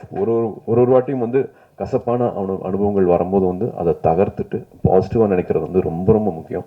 கார்த்தியும் சொன்ன மாதிரி வந்து எது ஆகணும் அப்படின்னு நம்ம ஏங்கி தவிக்கிறோமோ அதுவாகவே ஆகும், அது நிச்சயமாக ஆகும். It's a crime to think small, it's a crime to dream small அப்படின்னு நினைக்கிற மாதிரி மைண்டு வந்து ஒரு ஸ்டியரிங். நம்ம எண்ண ஓட்டங்கள் என்னவா இருக்குதோ அதை நோக்கி நிச்சயமாக எல்லாமே அதை நோக்கி போகும், அதை நிச்சயமாக அடையும். நான் ஏற்கனவே திரும்பி சொல்லியிருக்கேன், ஸ்கூல்லையும் சரி காலேஜ்லையும் சரி நான் எதுவுமே நான் சாதிச்சது கிடையாது, எதுவுமே நான் பண்ணது கிடையாது. ஒரு 3 வருஷம் கவர்மெண்ட் இண்டஸ்ட்ரிக்கு போனேன், அதுவும் வந்து ஒரு சின்ன சலிப்பு தட்டுச்சு. ஒரு சின்ன குடும்ப சூழ்நிலை, திரும்பி ஒரு யூட்டர்ன் எடுத்தேன். நான் படித்த படிப்புக்கும் என்னோட வேலை அனுபவத்துக்கும் சம்மந்தமே இல்லாமல் நான் 5 நாளுக்கு முன்னாடி நினைக்கல கேமரா முன்னாடி நான் நிற்பேன் அப்படின்ட்டு ஒரு சடனாக ஒரு லைஃப்பில் ஒரு யூட்டர்ன் அடிக்க ஆரம்பித்தேன். நேருக்கு நேர் ரிலீஸ் ஆனதுக்கு அப்புறமா தான் வந்து அது இவ்வளோ அன்பு கொடுக்குறாங்களே, ஏன்னா இதுக்கெல்லாம் தகுதியாக, இதுக்கு நான் என்ன பண்ண போகிறேன், என்ன கைமாறு பண்ண போகிறேன் அப்படிங்கிறதுக்கு அப்புறமா தான் வந்து நான் வாழ்க்கையில் வந்து இன்னும் கொஞ்சம் நான் ஒழுங்காக உழைக்கணும், இந்த அன்புக்கு இந்த நான் தகுதியாக்கிக்கணும் அப்படின்னு ஆரம்பித்தேன். அப்படி ஆரம்பிச்சனால இந்த நிலைமைக்கு வர முடியுதுன்னா நீங்கள் உங்களோட சிந்தனைகள் வந்து சரியாக வச்சுருந்தீங்கன்னா யார் வேணாலும் என்ன வேணாலும் ஆகலாம். என்னோட ஒன்றுமே இல்லாத நான் வந்து இந்த இடத்துலையும் இந்த மாதிரி ஒரு அன்பு கிடைக்கிற நிலைமைக்கு வந்து என்னால் வர முடிஞ்சிருக்கு அப்படின்னா இது 17 வயசில் வந்து இவ்வளோ சிரமங்களுக்கு தாண்டிட்டு நீங்கள் அடைஞ்சிருக்கிற இந்த இடம், நீங்கள் செஞ்சுருக்கிற இந்த சாதனை, இந்த மார்க்ஸு, இது எல்லாமே பண்ணக்கூடிய அந்த வீரியம், அந்த தைரியம், அந்த பவர் இருக்குன்னா நீங்கள் தொடக்கூடிய எல்லைகள் வந்து நீங்கள் தான் அந்த எல்லையை வந்து நீங்கள் தான் முடிவு பண்ணணும். எங்கே வேணாலும் போகலாம், எது வேணாலும் பண்ணலாம், எதுவுமே தடை கிடையாது. இப்போ இருக்கிற சூழல், இப்போ இருக்கிற சின்ன சின்ன பிரச்சனைகள்லாம் வந்து 6 மாதம் கழிச்சு அது ஒரு பிரச்சனையே இருக்காது. ஒரு 3 வருஷம் கழிச்சு நீங்கள் அப்படி ஒரு சிந்தனையே இருக்காது உங்கள் வாழ்க்கையில். ஸோ தயவு செஞ்சு வந்து இப்போ இருக்கிற பிரச்சனைகளை வந்து ரொம்ப சின்னதாக்கிடுங்க. நாகேஷ் எல்லாம் சொல்கிற மாதிரி வந்து இங்கே வச்சு பார்த்தா தான் அது பெரிய பிரச்சனையாக இருக்கும். அந்த சின்ன அந்த இப்படி தள்ளி பிடிச்சினா அந்த ஒரு சின்ன தூசி மாதிரி ஆயிரும் அந்த பிரச்சனை. ஸோ அது விலகி இருந்து பாருங்கள். இப்போ இருக்கிற பிரச்சனையை ஒரு பிரச்சனையாகவே நினைக்காதீங்க. Only think positive, only positive thoughts. வாழ்க்கை இன்னும் ரொம்ப அழகானது. வாழ்க்கையை நிறைய நம்பிக்கை வைங்க. நினைக்கிற விஷயங்களை நிச்சயமாக நம்ம சாதிக்க முடியும். ஐயா சொன்ன மாதிரி வந்து அப்பாவும் சொன்ன மாதிரி வந்து அப்பா 20 வருஷத்துக்கு முன்னாடியே வந்து சூலூரில் ஆரம்பிச்சிருக்காங்க ஸ்கூல் மேனேஜ்மெண்ட் கமிட்டி, எஸ்எம்சின்னு சொல்கிற பள்ளி மேலாண்மை குழு வந்து ரொம்ப ரொம்ப முக்கியமான அழகான மாற்றங்களை கொண்டுட்டு வந்துட்டு இருக்கு. 2 வருஷமும் அந்த மாற்றங்களை பார்த்துட்டு இருக்கோம். அதுக்கும் வந்து இங்கே இருக்கிற மாணவர்களுக்கு நான் நன்றி சொல்லிக்கிறேன். அந்த தன்னார்வல் குழுவுக்கும் வந்து நான் நன்றி சொல்லிக்கிறேன். ஏன்னா இவங்களோட அந்த இணை மூலமாக தான் வந்து பெரிய பெரிய மாற்றங்கள் நடந்துட்டு வந்துட்டு இருக்குது. ஒவ்வொருத்தரும் பள்ளியில் திரும்பி நம்மளோட நேரத்தை செலவழிக்கிறது வந்து ரொம்ப முக்கியமான ஒரு விஷயமா இருக்குது. ஸ்கூலுக்கு மறுபடியும் வந்து கிராமங்களில் இருக்கிற படித்து வந்திருந்தோம்னா அந்த ஸ்கூலில் நம்மளை மறுபடியும் நினச்சிக்கிறது ரொம்ப முக்கியமாக இருக்குது. அங்கே இருக்கிற பெற்றோர்கள் அந்த பள்ளியோட நடவடிக்கையிலும் சரி தயவு செஞ்சு ஒரு உறுப்பினராக இருங்க. பெரிய மாற்றங்கள் வந்து 2 வருஷமாக பார்த்துட்டு இருக்கிற நம்பிக்கையில் சொல்கிறேன். கல்விங்கிறது வந்து ஒரு ஆயுதம், கல்விங்கிறது ஒரு கேடயம். நம்ம இப்போ பார்த்த மாதிரி இவ்வளோ சேஞ்சஸ் பார்த்துட்டு இருக்கிற மாதிரி மணிப்பூர்ந்து வந்துருக்கிற தங்கை சொல்கிற மாதிரி நம்ம ரொம்ப கொடுத்து வச்ச வாழ்க்கையை நம்ம இங்கே வாழ்ந்துட்டுருக்கிறோம். கல்வி வந்து எல்லாருக்குமே கிடைக்கணும். அப்போ பேசுகிற மாதிரி இல்லாமல் இப்போவும் முதல் தலைமுறை மாணவர்கள் இருக்காங்க. இது சேரிட்டி கிடையாது, இது வந்து ரெஸ்பான்சிபிலிட்டி, இது நம்மளோட பொறுப்பு. அகரம் வந்து உங்களோடது. இது எப்பவும் தொடர்ந்து போகிறதுக்கு எல்லாரும் ஊர் கூடி தேர் எடுப்போம். எல்லாருக்கும் ரொம்ப ரொம்ப நன்றி. இந்த நேரம் கொடுத்ததுக்கு ரொம்ப ரொம்ப நன்றி. வணக்கம். தொடர்ந்து 44 ஆண்டுகள் இந்த சமூக சேவையை செய்து கொண்டிருக்கின்ற அந்த திரையுலகில் மட்டுமே மார்க்கெட்டியனாக இல்லாமல் அவருக்கு பின்னாடியும் அவர் குடும்பமே இந்த மாபெரும் பணியை செய்கிற இந்த இது மிக எனக்கு ஒரு பெரிய ஒரு அது என்ன சொல்கிறதுன்னு தெரியல. அந்த அளவுக்கு ஒரு பெரிய அதிசயமாக இருக்குது. நான் மேடையில் நிறைய இந்த மாதிரியான மேடையில் நான் பேசுனதே கிடையாது. நான் பின்னாடி இருந்து தான் வேடிக்கை பார்த்துட்டு தான் விட்டு வந்திருக்கேன். இன்றைக்கி பேசுகிறது எனக்கு ஒரு மாதிரியாக தான் இருக்குது. அந்த இதில் எனக்கு பேசுவதற்கும் எனக்கு இவ்வளோ பெரிய அரங்கத்தில் என்ன ஒரு சின்ன ஒரு கிராமம் தான், நான் வேலை பார்க்குற ஒரு கிராமம், 2 பேர் வேலை பார்க்குற ஒரு பள்ளிக்கூடம், ஒரு 300 குடும்பங்கள் கொண்ட ஒரு 300 மக்கள் தொகை கொண்ட ஒரு சின்னஞ்சிறு கிராமத்தில் தான் நான் வேலை செய்கிறேன். 2013 அந்த பள்ளிக்கூடம் தொடங்கப்பட்டது. அந்த 2003 அந்த பள்ளிக்கூடம் ஆரம்பித்தாங்க. 20 ஆண்டுகள் பயணத்தில் அந்த பள்ளிக்கூடம் வந்து அந்த கிராமத்தில் ஒரு மிகப்பெரிய மாற்றங்கள். அங்கே ஒரு கல்விங்கிறது அந்த தம்பி சொன்னார், ஒரு ஆயுதம்னு சொன்னார். ஒரு சமூக மாற்றங்களை அந்த பள்ளிக்கூடம் வந்து செஞ்சிருக்கு. ஆனால் எப்படி அதை சொல்கிறதுங்கிறது தெரியல. கிட்டத்தட்ட அந்த பள்ளிக்கூடம் ஆரம்பிக்கிறப்ப அங்கே 1ஆவது வகுப்பு படித்த பெண்கள் யாருமே கிடையாது. இன்றைக்கி 30 வயது பள்ளி வயதை கடந்த குழந்தைகள் அத்தனை பேருமே எழுத படிக்க தெரிஞ்சவங்க அந்த பள்ளிக்கூடத்தில் இது பண்ணவங்க. இங்கே சட்டை போடுறதுக்கு பெண்களுக்கு அங்கே அனுமதி இல்லை. அந்த பள்ளிக்கூடம் தொடர்ந்ததுக்கு அப்புறம் இன்றைக்கி எல்லாருமே சட்டை போடுறாங்க. அந்த பள்ளிக்கூடங்களுக்கு ஆரம்பிக்கிறதுக்கு முன்னாடி அங்கே வந்து 100% வந்து அந்த கிராமத்தில் தான் பிரசவம் நடக்கும். இன்றைக்கி 100% மருத்துவமனையில் நடக்குது. அங்கே அந்த கிராமத்தில் செருப்பு போட்டு தெருக்களில் நடக்கிறதுக்கு யாருக்குமே அனுமதி கிடையாது, அந்த கிராமத்து மக்களுக்கு முதற்கொண்டு. இன்றைக்கி வந்து அந்த கிராமத்துக்காரங்க மட்டுமல்ல, அசலூர்காரங்களும் செருப்பு போட்டு நடக்கிறதுக்கான ஒரு இது அங்கே நடந்துருக்கு. இவ்வளவும் வந்து இந்த வெளிச்சத்தில் எனக்கு கூச்சமாக இருக்குது. இதை வந்து நான் அவங்க ஐயா அவங்க கையால் நான் அவார்டு வாங்கியிருக்கிறேன். அந்த இதுக்கு பின்னாடி நிறைய பேர் இருக்கிறாங்க. அந்த வெறுங்காலோட 2 வருஷம் இந்த பள்ளிக்கூடம் ஆரம்பிக்கிறதுக்காக சின்னப்பன் அப்படிங்கிற ஒரு கல்வி அதிகாரி ஒருத்தர் 2 வருஷம் அலைஞ்சார் வெறுங்காலோடு அந்த கிராமத்துக்குள்ள. அரசாங்கம் கொடுத்த பணத்தில் பள்ளிக்கூடத்தை கட்ட முடியாமல் தன் மனைவி அப்போ தான் கல்யாணமான மனைவியினுடைய நகையை அடகு வச்சு கட்டின அந்தோணிங்கிற ஒரு ஆசிரியர் இருக்கிறாரு. பக்கத்தில் 10 கிலோமீட்டருக்கு அப்பால் இருக்கிற பிஹெச் அந்த சென்டர், அந்த அரசு மருத்துவமனை இல்லை வேலை பார்க்குற மருத்துவர் ஒருத்தர் என்ன இந்த கிராமத்தில் இருந்து யாருமே நம்ம ஹாஸ்பிட்டலுக்கு வரலையே அப்படின்ட்டு இந்த கிராமத்தை தேடி வந்தார். இவங்களோடெல்லாம் இந்த பள்ளி பயணம் செய்திருக்கிறது, இதெல்லாம் சாதிச்சிருக்கிறது. இது ஒரு கல்விங்கிறது ஒரு சமூக மாற்றத்தை அங்கே இது பண்ணிட்டு இருக்கிறோம். அதில் சங்கீதாங்கிற ஒரு குழந்தை முதலாக அந்த கிராமத்திலிருந்து படிப்பதற்கு வந்திருக்கிறாங்க. அவங்களுக்கு அகரம் ஃபவுண்டேஷன் அரவணைச்சு அவங்கள படிக்கிறதுக்கு இது பண்ணியிருக்காங்க. அந்த குழந்தை அந்த கிராமத்தின் முதல் பெண் பட்டதாரி. அவங்களுக்கு இது பண்ணுறதுக்கு நான் ரொம்ப அவங்களுக்கும் அந்த குடும்பத்துக்கும் ரொம்ப மனசார அந்த கிராமத்தின் சார்பாக நான் நன்றியை தெரிவித்துக் கொள்கிறேன். இன்னொரு அவங்களுக்கு ஒரு வேண்டுதல் நான் வைக்கணும்னு விரும்பப்படுறேன். அந்த குழந்தைகள் அப்படின்னா பள்ளிக்கூடத்தை விட்டு எப்படா வீட்டுக்கு போவோம்னு நினைப்பாங்க. ஆனால் என் குழந்தைகள் அப்படி கிடையாது. நீங்கள் சனிக்கிழமை பள்ளிக்கூடம் வைங்க, ஞாயிற்றுக்கிழமை பள்ளிக்கூடம் வைங்க அப்படிம்பாங்க. அங்கே கூட்டு குடும்பம் தான், 100 பேர் கொண்ட கூட்டு குடும்பங்கள் அங்கே நிறைய இருக்குது. அந்த கூட்டு குடும்பங்களில் ஒவ்வொருத்தருக்கும் பிறக்கிற குழந்தைகள் பிறந்து நடந்து ஓரளவுக்கு வேகாத்திரமாக இருக்கிற குழந்தைகள் முதற்கொண்டு இறக்க காத்திருக்கிறவங்க வரைக்கும் அவங்களுக்குன்னு சில வேலைகள் வச்சுக்கிட்டே இருப்பாங்க. அந்த வேலைகளால் இந்த குழந்தைகள் படிக்கவே முடியாது. அந்த ஒரு குழந்தை 4ஆம் வகுப்பு படிக்கிற ஒரு குழந்தை ஒரு 5 மணிக்கு எழுந்திரிச்சு அவங்களுக்கு அந்த மாடுகளுக்குரிய தண்ணியை ஒரு 50 குடம் தண்ணியை சுமக்கணும். 50 குறைஞ்சது. அந்த மாடுகள் பராமரிக்கிறது செய்கிறது எல்லா வேலைகளையும் செய்யணும்.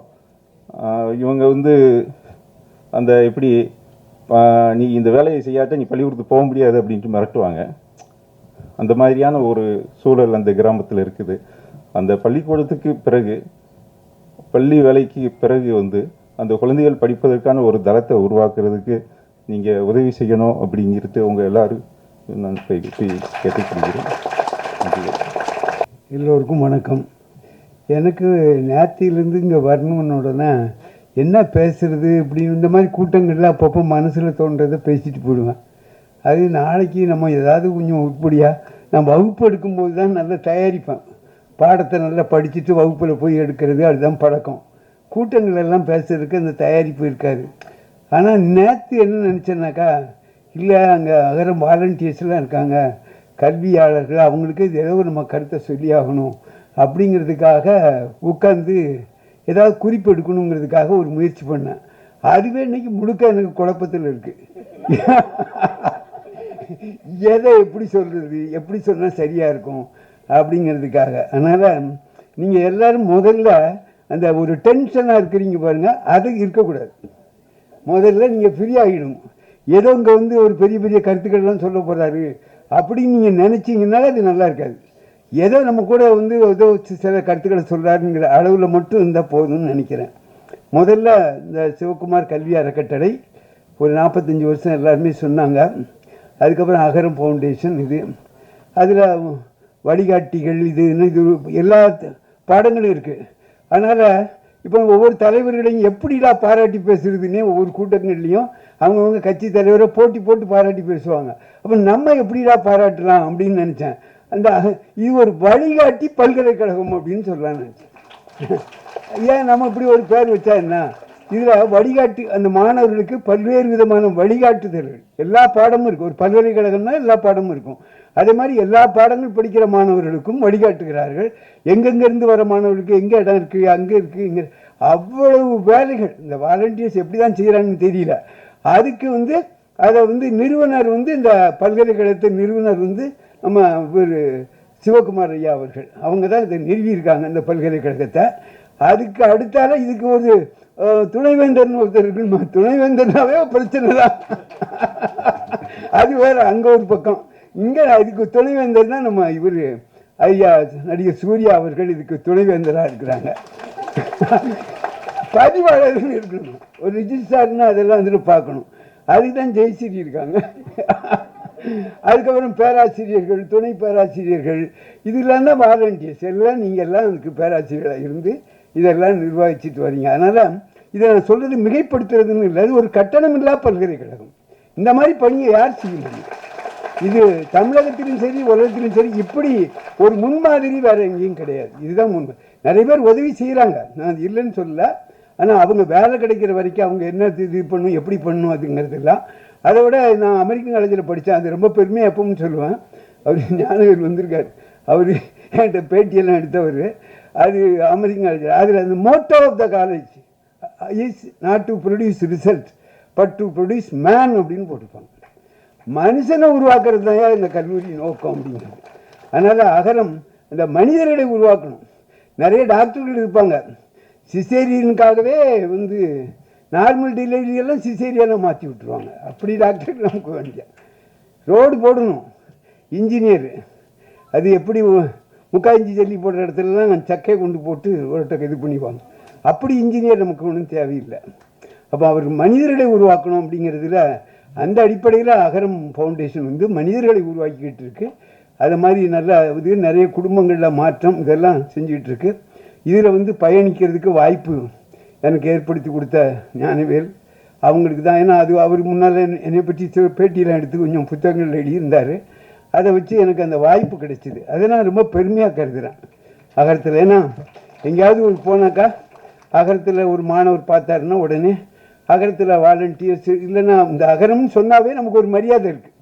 இந்த இதில் போய்ட்டு ஏதாவது பத்திரிகை செய்தி, ஆமாம் உங்களை அகரத்தில் பார்த்தேனே அப்படிங்கிறாங்க. அது எனக்கு வந்து ரொம்ப மரியாதை கொடுக்குற ஒரு விஷயமா இருக்குது. அதுக்கு அடுத்தால எதை சொல்கிறது, இந்த தாய் தமிழ் பள்ளியை பற்றி சொல்லணும். நாங்கள் அங்கே போராட்டம்லாம் பண்ணி இந்த அது வந்து 1/8/2024 வெள்ளி விழா ஆண்டு வருது. வெள்ளி விழா ஆண்டு அதை நம்ம பெருமையாக சொல்லணும். இந்த பள்ளியை ஆரம்பித்தோம்.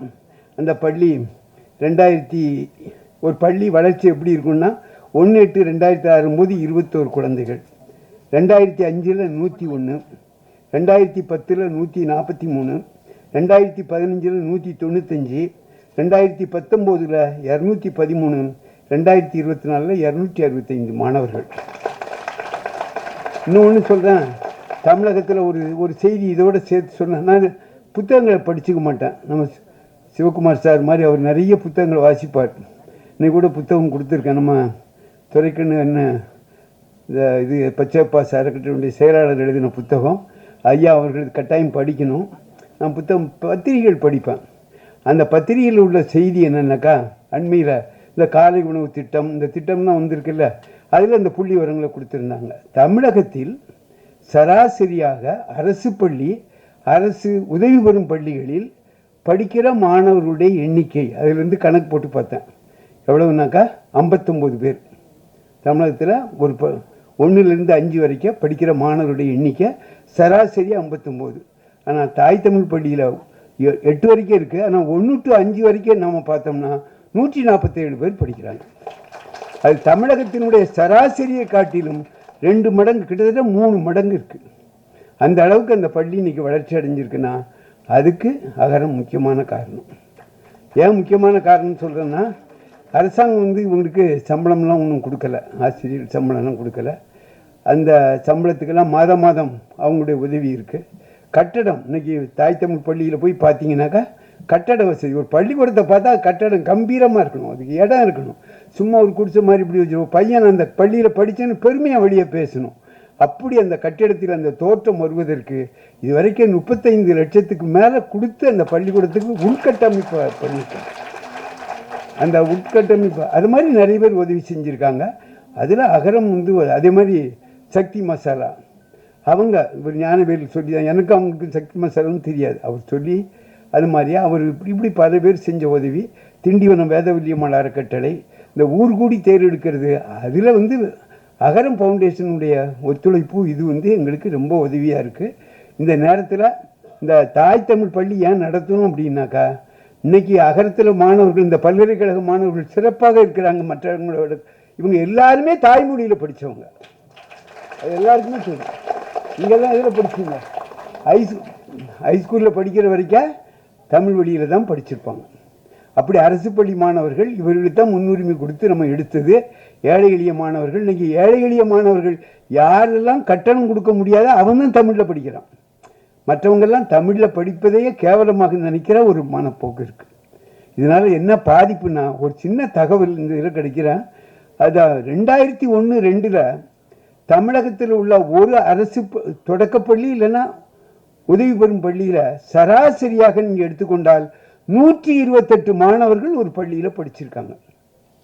இந்த கல்வி மானிய கோரிக்கை என்கிட்ட இருக்குது, கையில் வச்சிருக்கிறேன்.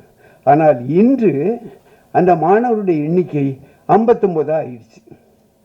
அப்படின்னா என்ன அர்த்தம்? அவ்வளோ பள்ளிகள்லையும் எல்லாரும் அப்போ 40 லட்சம் மாணவர்கள் அரசு பள்ளி, அரசு உதவி பெறும் பள்ளிகளில் 40 லட்சம் மாணவர்கள் படிச்சிருக்காங்க. இன்னைக்கு 20 லட்சம் மாணவர்கள் தான் படிக்கிறாங்க. பாதியாக குறைஞ்சிருக்கு. இந்த பாதியாக குறைகிறதுக்கு என்ன காரணம்னா, தமிழில் படித்தா எதிர்காலம் கிடையாது, தாய்மொழியில் படித்தா எதிர்காலம் கிடையாது அப்படிங்க. என் பேத்தி உங்கள் பள்ளியில் தான் முதல்ல படித்தா, இப்போ பாலிடெக்னிக்கில் லெக்சராக இருக்கிறா. நிறைய தமிழில் படித்தவங்க இன்றைக்கி அகரத்தில் உள்ளவங்கெல்லாம் தாய்மொழியில் படித்தால் நல்ல எதிர்காலம் இருப்பதற்கு அகரமே ஒரு முன்னுதாரணம். அகரத்தில் உள்ளவங்க எல்லாருமே தாய்மொழியில் படித்தவங்க.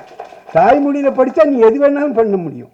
அதனால் இந்த நேரத்தில் அரசாங்கத்துக்கு நம்ம வைக்கிற கோரிக்கை, எங்கள் மாதிரி தாய் தமிழ் பள்ளி மாதிரி உள்ள பள்ளிகளுக்கு அரசாங்கம் நிதி உதவி கொடுக்கணும். பெரிய காசு ஒன்றும் கிடையாது, ஒரு 10 கோடி கூட வராது.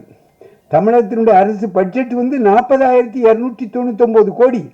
அதில் ஒரு 2 விழுக்காடு கூட கிடையாது, 0.25 விழுக்காடு கூட வராது. ஒரு சின்ன காசு தான். அது நினச்சா அரசாங்கம் செய்ய முடியும். அந்த மாதிரி செய்யணும்னு நினச்சிக்கிறோம். அதுக்கு அடுத்தால இப்போ பழங்குடியினருக்கு நாங்கள்லாம் அந்த காலத்தில் போராட்டம் பண்ணும்போது என்ன செய்வோம்னாக்கா, சாதி சான்று கொடு. சாதி சான்று பிரச்சனை வேறு யாருக்கும் கிடையாது, பழங்குடியினருக்கு தான். போலீஸ் என்ன செய்வாங்கன்னா, அவன் கண்டுபிடிக்க முடியாத திருட்டு வழக்கு. எங்கள் திருநெல்வேலி மாவட்டத்தில், நான் திருநெல்வேலி மாவட்டத்துக்காரன், அங்கே ஒரு பழமொழி உண்டு, கடலம் பெருசா காப்பாம் பெருசாம்பாங்க. திருடுன்னு நினைக்கிறவன் திருடிடுவான், நீ எவ்வளவுனாலும் ஒன்றும் பண்ணிட முடியாது. அது அப்போ கண்டுபிடிக்க முடியாத திருட்டு வழக்கை நம்ம போலீஸ் ஒன்றும் கண்டுபிடிச்சிட முடியுமா என்ன? எல்லா வழக்கையும். அப்போ கண்டுபிடிக்க முடியாத திருட்டு வழக்கை என்ன பண்ணுவாங்கன்னா, இருவலரை பிடிச்சி அவனை இது பண்ணிடுவாங்க. அந்த மாதிரி பாதிப்பு. அதே மாதிரி சாதி சான்று, இப்படி பல பிரச்சனைகள் இருந்தது. நாங்கள் ஊர்வலம் இதெல்லாம் போய் இதெல்லாம் பண்ணுவோம். அதெல்லாம் பண்ணி அதிகாரிகள் கண்டுக்குவாங்க, கண்டுக்காமல் இருப்பாங்க. அப்படிலாம் இருந்தது. இந்த ஜெய்பீம் படம் வந்தது பாருங்க, அந்த ஜெய்பீம் படத்தை, அது மட்டும் இல்லை, வெறும் ஜெய்பீம் படமாக மட்டும் இல்லாமல் அதில் அவரே நடித்தார். அவர் நடித்ததுனால அந்த ஒரு ஸ்டார் வேல்யூன்னு அது இருக்குது. அதே படத்தில் வேறு யாரும் நடித்தாங்க, நம்ம சந்துரு சாருடைய நீதிபதி சந்துரு, அவர் தான் என்னையை பாதுகாத்தவர். இல்லைன்னா அந்த வீரப்பன் பிரச்சனையில என்னை உள்ளே போட்டு நைய புடைச்சி என்னை காலி பண்ணியிருப்பாங்க போலீஸு. அவர் பாதுகாத்தது அவர் சந்துரு சார் தான். இந்த வழக்கெல்லாம் ஆடி அந்த இதில் நடித்து அவ்வளவு நடிச்சதை பற்றி சொல்ல வேண்டியதில்லை, அவ்வளோ பிரமாதமாக இருந்தது. ஏன்னா அவர் சந்துரு சாரோடு நான் நெருங்கி பழகினவன், என்னுடைய வழக்கெல்லாம் நான் நடத்தினவர். அதனால் அந்த இதில் நடித்து அந்த படம் போச்சுது பாருங்கள், ஓடிடி தளத்தில் உலகம் முழுக்க அந்த பிரச்சனை தெரிஞ்சு போச்சு. இப்போ நாங்கள் அதிகாரிகளை போய் தேடி போய் மனு கொடுக்கறது போக, உடனே அப்போ ஐயா தான் அந்த படத்தை பார்த்தாங்க. பார்த்தது அவங்க முதலமைச்சர் குடும்பத்தோடு வந்து பார்த்த உடனே கரெக்டாக ஒரு 2 வாரத்தில் உடனே எது போட்டாங்க, ஒரு வானை போட்டு அதிகாரிகள்லாம் இருளர் குடியிருப்பை நோக்கி எங்கே இருக்காங்க தேடி வந்தாங்க. தேடி வந்து அவங்களுக்கு வீடு கட்டுறது எந்த இதுனாலும் நரிக்குறவர் இருளர், அதுதான் முன்னுரிமை. அப்படி வர்றதுக்கு காரணம் அந்த ஜெய்பீம் படம் தான். சரிங்களா? அதில் அவங்களே அந்த படத்தை தயாரித்து எடுத்தது இந்த போலீஸ் பிரச்சனை இதெல்லாம் இருக்குது. அந்த பிரச்சனையை அவ்வளோ ஈஸியாக ஒன்றும் பண்ணிட முடியாதுன்னு உங்களுக்கும் தெரியும், எல்லாத்துக்கும் தெரியும். இருந்தாலும் மொத்தத்தில் முன்னாடி மாதிரி பிடிச்சிட்டு போனால் உடனே இப்போ இருளர் போய் ஒரு ஸ்டேஷனில் புகார் கொடுத்தா போலீஸ்காரங்க பயப்பட ஆரம்பிக்கிறாங்க. இது என்ன பிரச்சனை ஆகுமோ, இது என்ன சிக்கல் ஆகுமோ அப்படிங்கிற அளவுக்கு அந்த பிரச்சனையை மாற்றினதுக்கு காரணம் இது ஐயாவுக்கு சொல்லணும். அதோட அந்த படத்தை தயாரித்தோட 1 கோடி ரூபா எங்கள் பழங்குடியில் உள்ள கல்வி அறக்கட்டளைக்கு ரூபா கொடுத்துருக்காங்க. நாங்கள் அதை வச்சு அந்த நாங்கள் பரிசு அளிக்கிறதெல்லாம் வகுப்பில் முதல் மாணவர் அப்படி இருந்தாலும் பரிசு அப்படி தான் கொடுத்து ஆகணும். பள்ளிக்கூடத்துக்கு முதல் மார்க்கு 2 மார்க்கு. ஆனால் நாங்கள் என்ன செய்வோம்னா, எங்களுக்கு கல்வி இதில் பழங்குடியினரில் எழுத்தறிவு ரொம்ப குறைவு. அந்த அடிப்படையில் நாங்கள் என்ன செய்வோம்னாக்கா, 10வது பொதுத் தேர்வு யாரெல்லாம் பாஸ் பண்ணியிருக்கானோ, எவ்வளோ மார்க் எடுத்தாலும் எல்லாத்துக்கும் பரிசு. +2 எவனெல்லாம் பாஸ் பண்ணானோ எல்லாத்துக்கும் பரிசு. பப்ளிக் எக்ஸாம் டிகிரி பாஸ் பண்ண வைக்கலாம், நம்ம இங்கே வந்திருந்தார் கல்வி அறக்கட்டளையுடைய செயலாளர். போன தடவை தீர்மானம் போடும்போது, சார் என்ன சார் நீங்கள், நான் திருநெல்வேலிக்காரன், கொஞ்சம் கஞ்சத்தனம், என்ன சார் நீங்கள் ரொம்ப கஞ்சத்தனம், திருநெல்வேலிக்காரங்க யாரும் இருந்தோம் கஞ்சத்தனம். 10வது பாஸ் 2000 கொடுப்போம் சார், ப்ளஸ் 2 முடித்தவங்களுக்கு 3000 சார், டிகிரி முடித்தவங்களுக்கெல்லாம் 5000 கொடுக்கணும் சார். அப்படியெல்லாம் கொடுப்பதற்கு காரணம் நீங்கள் கொடுத்த அந்த ஒரு இந்த தேர்தல் தான், புரியுங்களா? அந்த ரூபா வச்சுருக்கிறோம், பத்திரமா வச்சுருக்கோம், ஆடிட் இதெல்லாம் வச்சுருக்கோம். அது நிறைய பேர் டிவிலெல்லாம் அது இதை போட்டு இது பொய் பிரச்சாரம் பண்ணி அது விளம்பரங்க. விடுதி கட்ட போகிறோம், பழங்குடி இருளர் மாணவர்களுக்கு என்று 2 விடுதி கட்ட போகிறோம். அடுத்தாலும் அந்த விடுதியை நீங்கள் தான் தொடங்கி வைக்கணும். அந்த விடுதியை அந்த அளவுக்கு அது விரைவாக கட்டி முடிப்போங்கிறத இந்த நேரத்தில் சொல்லிக்கிறேன். அது ஒன்று அந்த தகவலாம் சொல்லிட்டோம். அதுக்கப்புறம் தமிழக அரசுக்கு சில கோரிக்கைகள் இந்த நேரத்தில் சொன்னால் சரியாக இருக்கும்னு நினைக்கிறேன். ஏன்னா அங்கே இப்போ இல்லம் தேடி கல்வி இதிலெல்லாம் நம்ம அகரங்கல்வி அறக்கட்டளையில் உள்ள நம்ம ஜெயஸ்ரீ போன்றவர்கள், ஷில்பா போன்றவர்கள்லாம் அரசாங்க அதிகாரிகளோடு நெருக்கமாக இருந்து பணி செஞ்சுட்டு இருக்காங்க. அதனால் இங்கே நான் கோரிக்கை வைக்கிறது அரசாங்கத்துக்கு கோரிக்கை வச்ச மாதிரி தான். அந்த அடிப்படையில்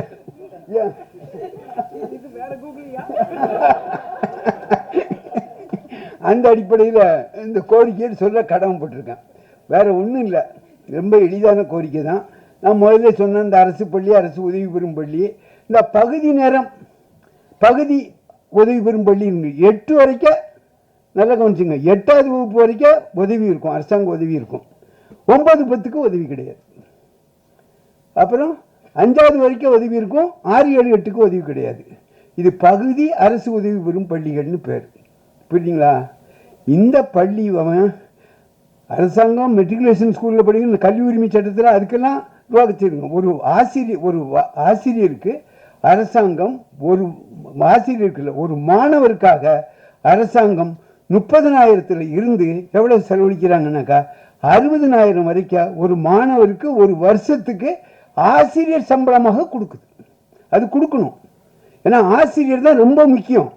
கட்டடம் இல்லாமல் பள்ளி இயங்க முடியும், நூலகம் இல்லாமல் பள்ளி இயங்க முடியும். ஆனால் வாத்தியார் இல்லாமல் பள்ளிக்கூடம் இயங்க முடியாது. வாத்தியாருங்கிறது ரொம்ப முக்கியம். அப்போ 8வது வரைக்கும் படிக்கிற பையனுக்கு என்ன கிடைக்கும்?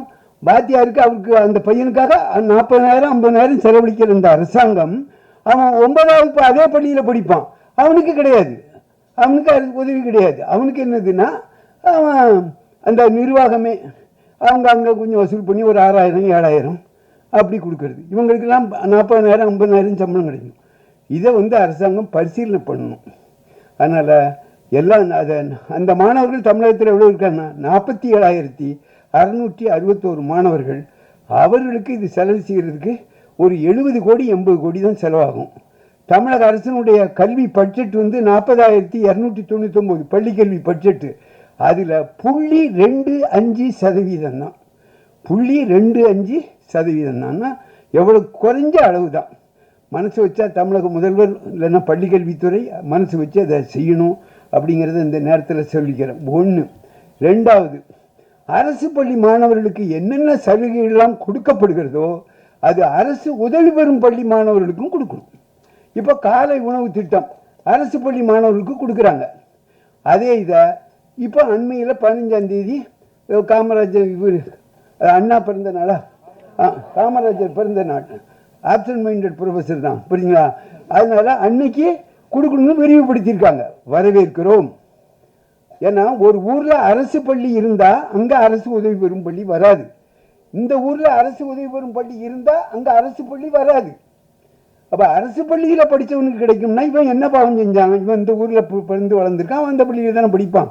அதனால் அரசு பள்ளியில் படிக்கிறவனுக்கு மருத்துவம் பொறியியலில் 7.5 விழுக்காடு கொடுக்குறாங்க. அதுவே இந்த கமிஷன் என்ன சொன்னாங்கன்னா, அவர் பேர் கலையரசன் குழு அறிக்கை, நாட் லெஸ் தேன் 10%. 10 விழுக்காட்டுக்கும் குறையாமல் கூட்டி கொடுக்கலாம். ஆனால் 7.5 தான் கொடுத்தாங்க.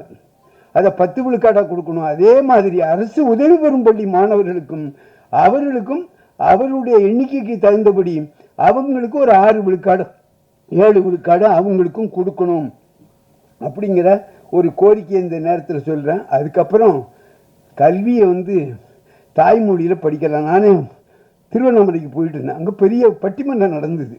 என்ன பட்டிமன்றம்? மருத்துவத்தை தமிழில் சொல்லிக் கொடுக்க முடியுமா, முடியாதா? கொடுக்கலாமா? யார் நடத்துறது? மருத்துவர்கள், மருத்துவ கல்லூரியில். அதில் எல்லாரும் கடைசியில் நீதிபதி என்ன முடிவு எடுத்தார்னா மருத்துவக் கல்வியை தமிழில் கொடுக்க முடியும் என்று சொன்னார்கள். ஆமாம், கொடுக்க முடியும்னு முடிவு சொன்னாங்க.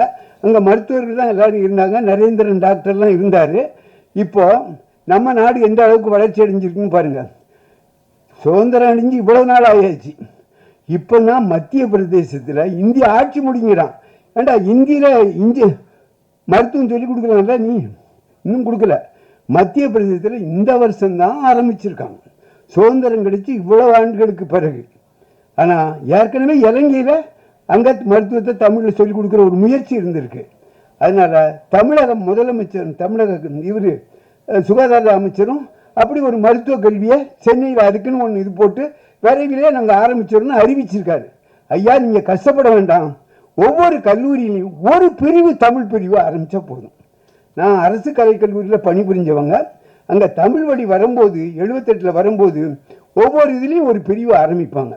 அதை மாதிரி பிரிஞ்சால் நீங்கள் புதுசாக ஒரு கல்லூரி கட்ட வேண்டாம். இருக்கிற கல்லூரியில் ஒரு தமிழ் பிரிவு நீங்கள் ஆரம்பிச்சிங்கன்னா, இதெல்லாம் நான் சொல்லலை, கல்யாணி தமிழ் பற்றில் சொல்லலை. நான் எந்த கல்வி, எல்லா கல்வியும் எல்லா மொழியும் கொடுக்க முடியும்.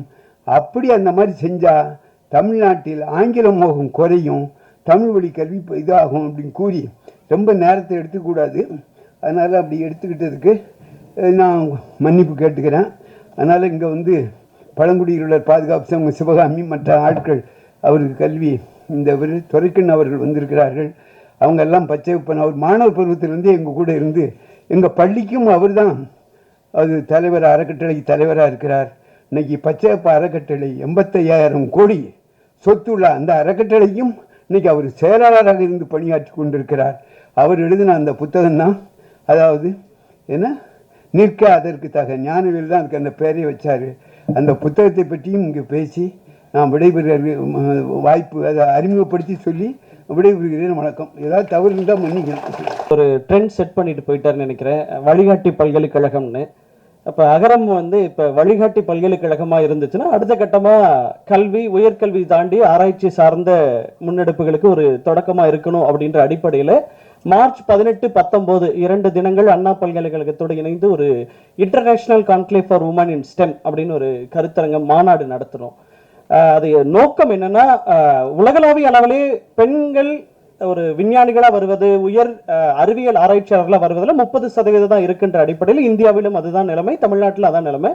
அகரம் அறக்கட்டளை படிக்க வைக்கக்கூடிய மாணவ மாணவிகளில் பெரும்பான்மையானோர் அறிவியல் பொறியியல் படிக்கக்கூடியவர்களை பெரும்பான்மையானோர் மாணவிகளாக இருக்கக்கூடிய சூழல்ல அவர்களுக்கு அடுத்த காலகட்டமாக ஒரு ஆராய்ச்சி துறை, தொழில்நுட்பத்துறையில என்னென்ன வகையில வளர்ச்சிகள் இருக்கு அப்படின்ற ஒரு பார்வையை விரிவுபடுத்தணும், அதில் அவருடைய பங்களிப்பை அதிகப்படுத்தணும் அப்படின்ற நோக்கம் தான் அடிப்படையா இருந்தது international conclave for women in STEM. கிட்டத்தட்ட தமிழ்நாட்டிலிருந்து 650க்கும் மேற்பட்ட பெண் மாணவிகள், ஆராய்ச்சியாளர்கள், பேராசிரியர்கள் கலந்து கொண்டதுல நாங்கள் மாணவிகள் கிட்ட ஒரு சர்வே மாதிரி கணக்கெடுப்பு போல நடத்தணும். அதுல நாங்க தெரிஞ்சுக்கிட்டதே ரொம்ப நல்ல வியப்பான செய்திகளா இருந்தது. அதுல கலந்துகிட்ட 92% மாணவிகள் இளநிலை கல்வி படித்தவர்களாகவும், அதுல முதல் தலைமுறை பட்டதாரிகளாக உயர்கல்விக்கு நுழைந்தவர்கள் மட்டுமே 82% இருந்தது. எங்களுக்கு மகிழ்ச்சியா இருந்தது. அதிலும் அரசு மற்றும் அரசு நிதியுதவி பள்ளிகளிலிருந்து வந்தவர்கள் 92% இருந்தாங்க, 90% இருந்தாங்க. இப்ப இவர்களோட கணக்கெடுப்பு நடத்தியதின் அடிப்படையில் சர்வதேச அளவில் ஏற்கனவே பல நாடுகள் எடுத்த முன்னெடுப்புகள், இந்திய அளவில் இருக்கக்கூடிய நெறிமுறைகள் எல்லாத்தையும் உள்ளடக்கிதான் இந்த பாலிசி ரெக்கமெண்டேஷன் அப்படின்றத கொண்டு வந்திருக்கோம். பாலிசி ரெக்கமெண்டேஷன்ல நான் சுருக்கமா வேகமா சொல்லிடுறேன், உங்க கைக்கு இது வந்து சேரும். அரசுக்கு, அரசு ஆலோசகர்கள் அனைவருக்கும் இது கொண்டு போய் சேர்ப்பதும் முதல் கடமையா இருக்கு. ஊடகவியாளர்களுக்கும் முதல் கட்டமா வந்து சேரும். இந்த பாலிசி ரெக்கமெண்டேஷன் நான் சுருக்கமா சொல்ல விரும்புற சில செய்திகள் அப்படின்னு பார்த்தா, ஸ்டெம் அப்படின்றது சயின்ஸ், டெக்னாலஜி, இன்ஜினியரிங், மேத்தமெட்டிக்ஸ், இந்த பேர்ல தான் இந்த கருத்தரங்கம் நடத்தணும் அப்படின்றதுனால இந்த ஸ்டெம் அப்படின்ற இந்த கருத்தாக்கம் இள வயதிலேயே மாணவ மாணவிகளுக்கு கொண்டு சேர்க்கப்படணும், குறிப்பா பெண்களுக்கு கொண்டு சேர்க்கப்படணும். பள்ளிகளிலேயே இது தொடர்பான பார்வைகள், வகுப்புகள் விரிவடையணும். ஜெர்மனியில ஏற்கனவே இது சக்சஸ்ஃபுல்லா இருக்கக்கூடிய ஃபார்முலா தான். ஸ்டெம் இன்டர்ன்ஷிப் அப்படின்றது இருக்கணும் அப்படின்றது ஒரு பரிந்துரையாகவும், குறிப்பாக 7.5% இடஒதுக்கீட்டின் அடிப்படையில் பாராமெடிக்கல் அலைட் சயின்சஸ் கோர்சஸ் அதிலும் கொண்டு வரணும் அப்படின்றது ஒரு பரிந்துரை. அதே போல மாணவ மாணவிகள் பள்ளி கல்வியிலும் சரி கல்லூரிகளிலும் சரி படிக்கும் காலத்திலேயே இன்டெலெக்சுவல் ப்ராப்பர்ட்டி ரைட் சம்பந்தமாகவும் இந்த பேட்டர்ன் ரைட் சம்பந்தமாகவும் தெரிந்துக்க வேண்டிய அவசியம் இருக்கனால வகுப்புகளில் அல்லது அது தொடர்பாக கோட்பாடுகளை விரிவுபடுத்துவது மாணவ மாணவிகளுக்கு விளக்கப்படுத்துவதும் அவசியன்றது ஒரு பரிந்துரை. இது ஒரு பக்கம் இருந்துச்சுன்னா தமிழ்நாடு ரிசர்ச் நெட்வொர்க் அப்படின்றது உருவாக்கப்பட்டு மாணவ மாணவிகளுக்கு ஆலோசனை வழங்கக்கூடிய ஒரு நெட்வொர்க் ஒரு குழுவாக இயங்கக்கூடிய ஒரு வகையில் ஒரு கட்டமைப்பு உருவாக்கணும் அப்படின்றது ஒரு பரிந்துரை. இன்னொரு பக்கம் மாணவிகளுக்கு என்று சயின்ஸ்ல இன்ஜினியரிங் தொழில்நுட்பத்தில் உயர்ந்து வளரணும் அப்படின்னா இந்தியா முழுக்க இருக்கக்கூடிய தமிழ்நாட்டில் இருக்கக்கூடிய பெண்களில் யார் முன்னிலையில் இருக்காங்க, ஒரு அறிவியலாளர்கள் விஞ்ஞானிகளாக தொழில் முனைவோர்களாக இருப்பவர்களை மாணவ மாணவிகளுக்கு அறிமுகப்படுத்துவது ரொம்ப அவசியம். இது ஒரு பக்கம் ஒரு பரிந்துரை. நிறைய சர்வதேச நாடுகளில் இருக்கக்கூடிய ஒரு சயின்ஸ் காம்படிஷன்ஸ், கான்ஃபரன்சஸ், காம்படிஷன்ஸ், அது போல ஒரு டேலண்ட் ப்ரோக்ராம்ஸ் நடத்துறது கல்லூரிகளிலும் சரி பள்ளிகளிலும் சரி, இது ஒரு பரிந்துரையாகவும்.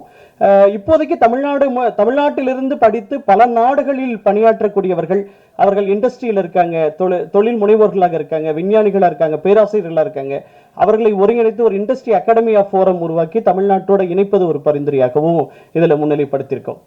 அடுத்ததாக முக்கியமாக இப்போ SC/ST ரிசர்வேஷன் அப்படின்றதுல பெண்களுக்கான ஒரு முன்னுரிமை இருக்கணும். அதுலேயும் ரிசர்ச் கிராண்ட்ஸில் முன்னுரிமை பெண்களுக்கு இருக்கணும் அப்படின்றதும், ஒர்க் லைஃப் பேலன்ஸ் சம்பந்தமான பாலிசி ஏனைய நாடுகளில் பரவலாக ஆக்கப்பட்டதுனால இந்தியாவில் குறைவாக இருக்கிறதுனால அது தொடர்பான பார்வை அரசு சார்ந்த கொள்கை வகுப்பாளர்களுக்கு விரிவடையணும் அப்படின்றது ஒரு பரிந்துரையாகும். இந்த பரிந்துரையோடு இணைந்து முக்கியமாக மாணவ மாணவிகள் உயர்கல்விக்கு வரணும், அதே உயர்கல்வியிலிருந்து ஆராய்ச்சித்துறை அறிவியல் துறைக்கு வரணும்னா அவர்களுக்கான பைலிங்குவல் மெட்டீரியல்ஸ், ஆங்கிலம் மற்றும் தமிழ் சார்ந்த பைலிங்குவல் மெட்டீரியல்ஸ் உருவாக்கப்படணும். இது எல்லாமே இதில் நிறைய பரிந்துரைகள் மாணவிகள் எங்களுக்கு வழங்கிய அந்த கணக்கெடுப்பில் கொடுத்தது தான். அது பள்ளிக்கல்வியிலும் சரி கல்லூரிகளிலும் சரி ஆராய்ச்சி துறையிலும் நிறைய பைலிங்குவல் மெட்டீரியல்ஸ் வரணுன்றதும் பரிந்துரையாக இருக்கு. இதுதான் இந்த கான்க்ளேவ்ல நாங்க கொண்டு வந்த அடுத்த படிநிலையாக நாங்க பார்க்கிற ஒரு முன்னெடுப்பா நான் நினைக்கிறேன். நன்றி, வணக்கம். ஒரு மனநிலையோடு இரு கரங்களையும் கூப்பி 3 வார்த்தைகளில் கூறுவதே நன்றி. நன்றி மறப்பது நன்றன்று எனும் வள்ளுவரின் வாய்மொழிக்கேற்ப இந்நிகழ்வு இனிதே நடைபெற ஒத்துழைப்பு நல்கிய விழா நாயகர்களான மாணவ சிற்பங்களுக்கும் அவர்களின் பெற்றோர்களுக்கும் மற்றும் இவர்களை சிற்பமாக செதுக்கிய ஆசிரியர்களுக்கும் நன்றிகளை தெரிவித்துக் கொள்கிறோம்.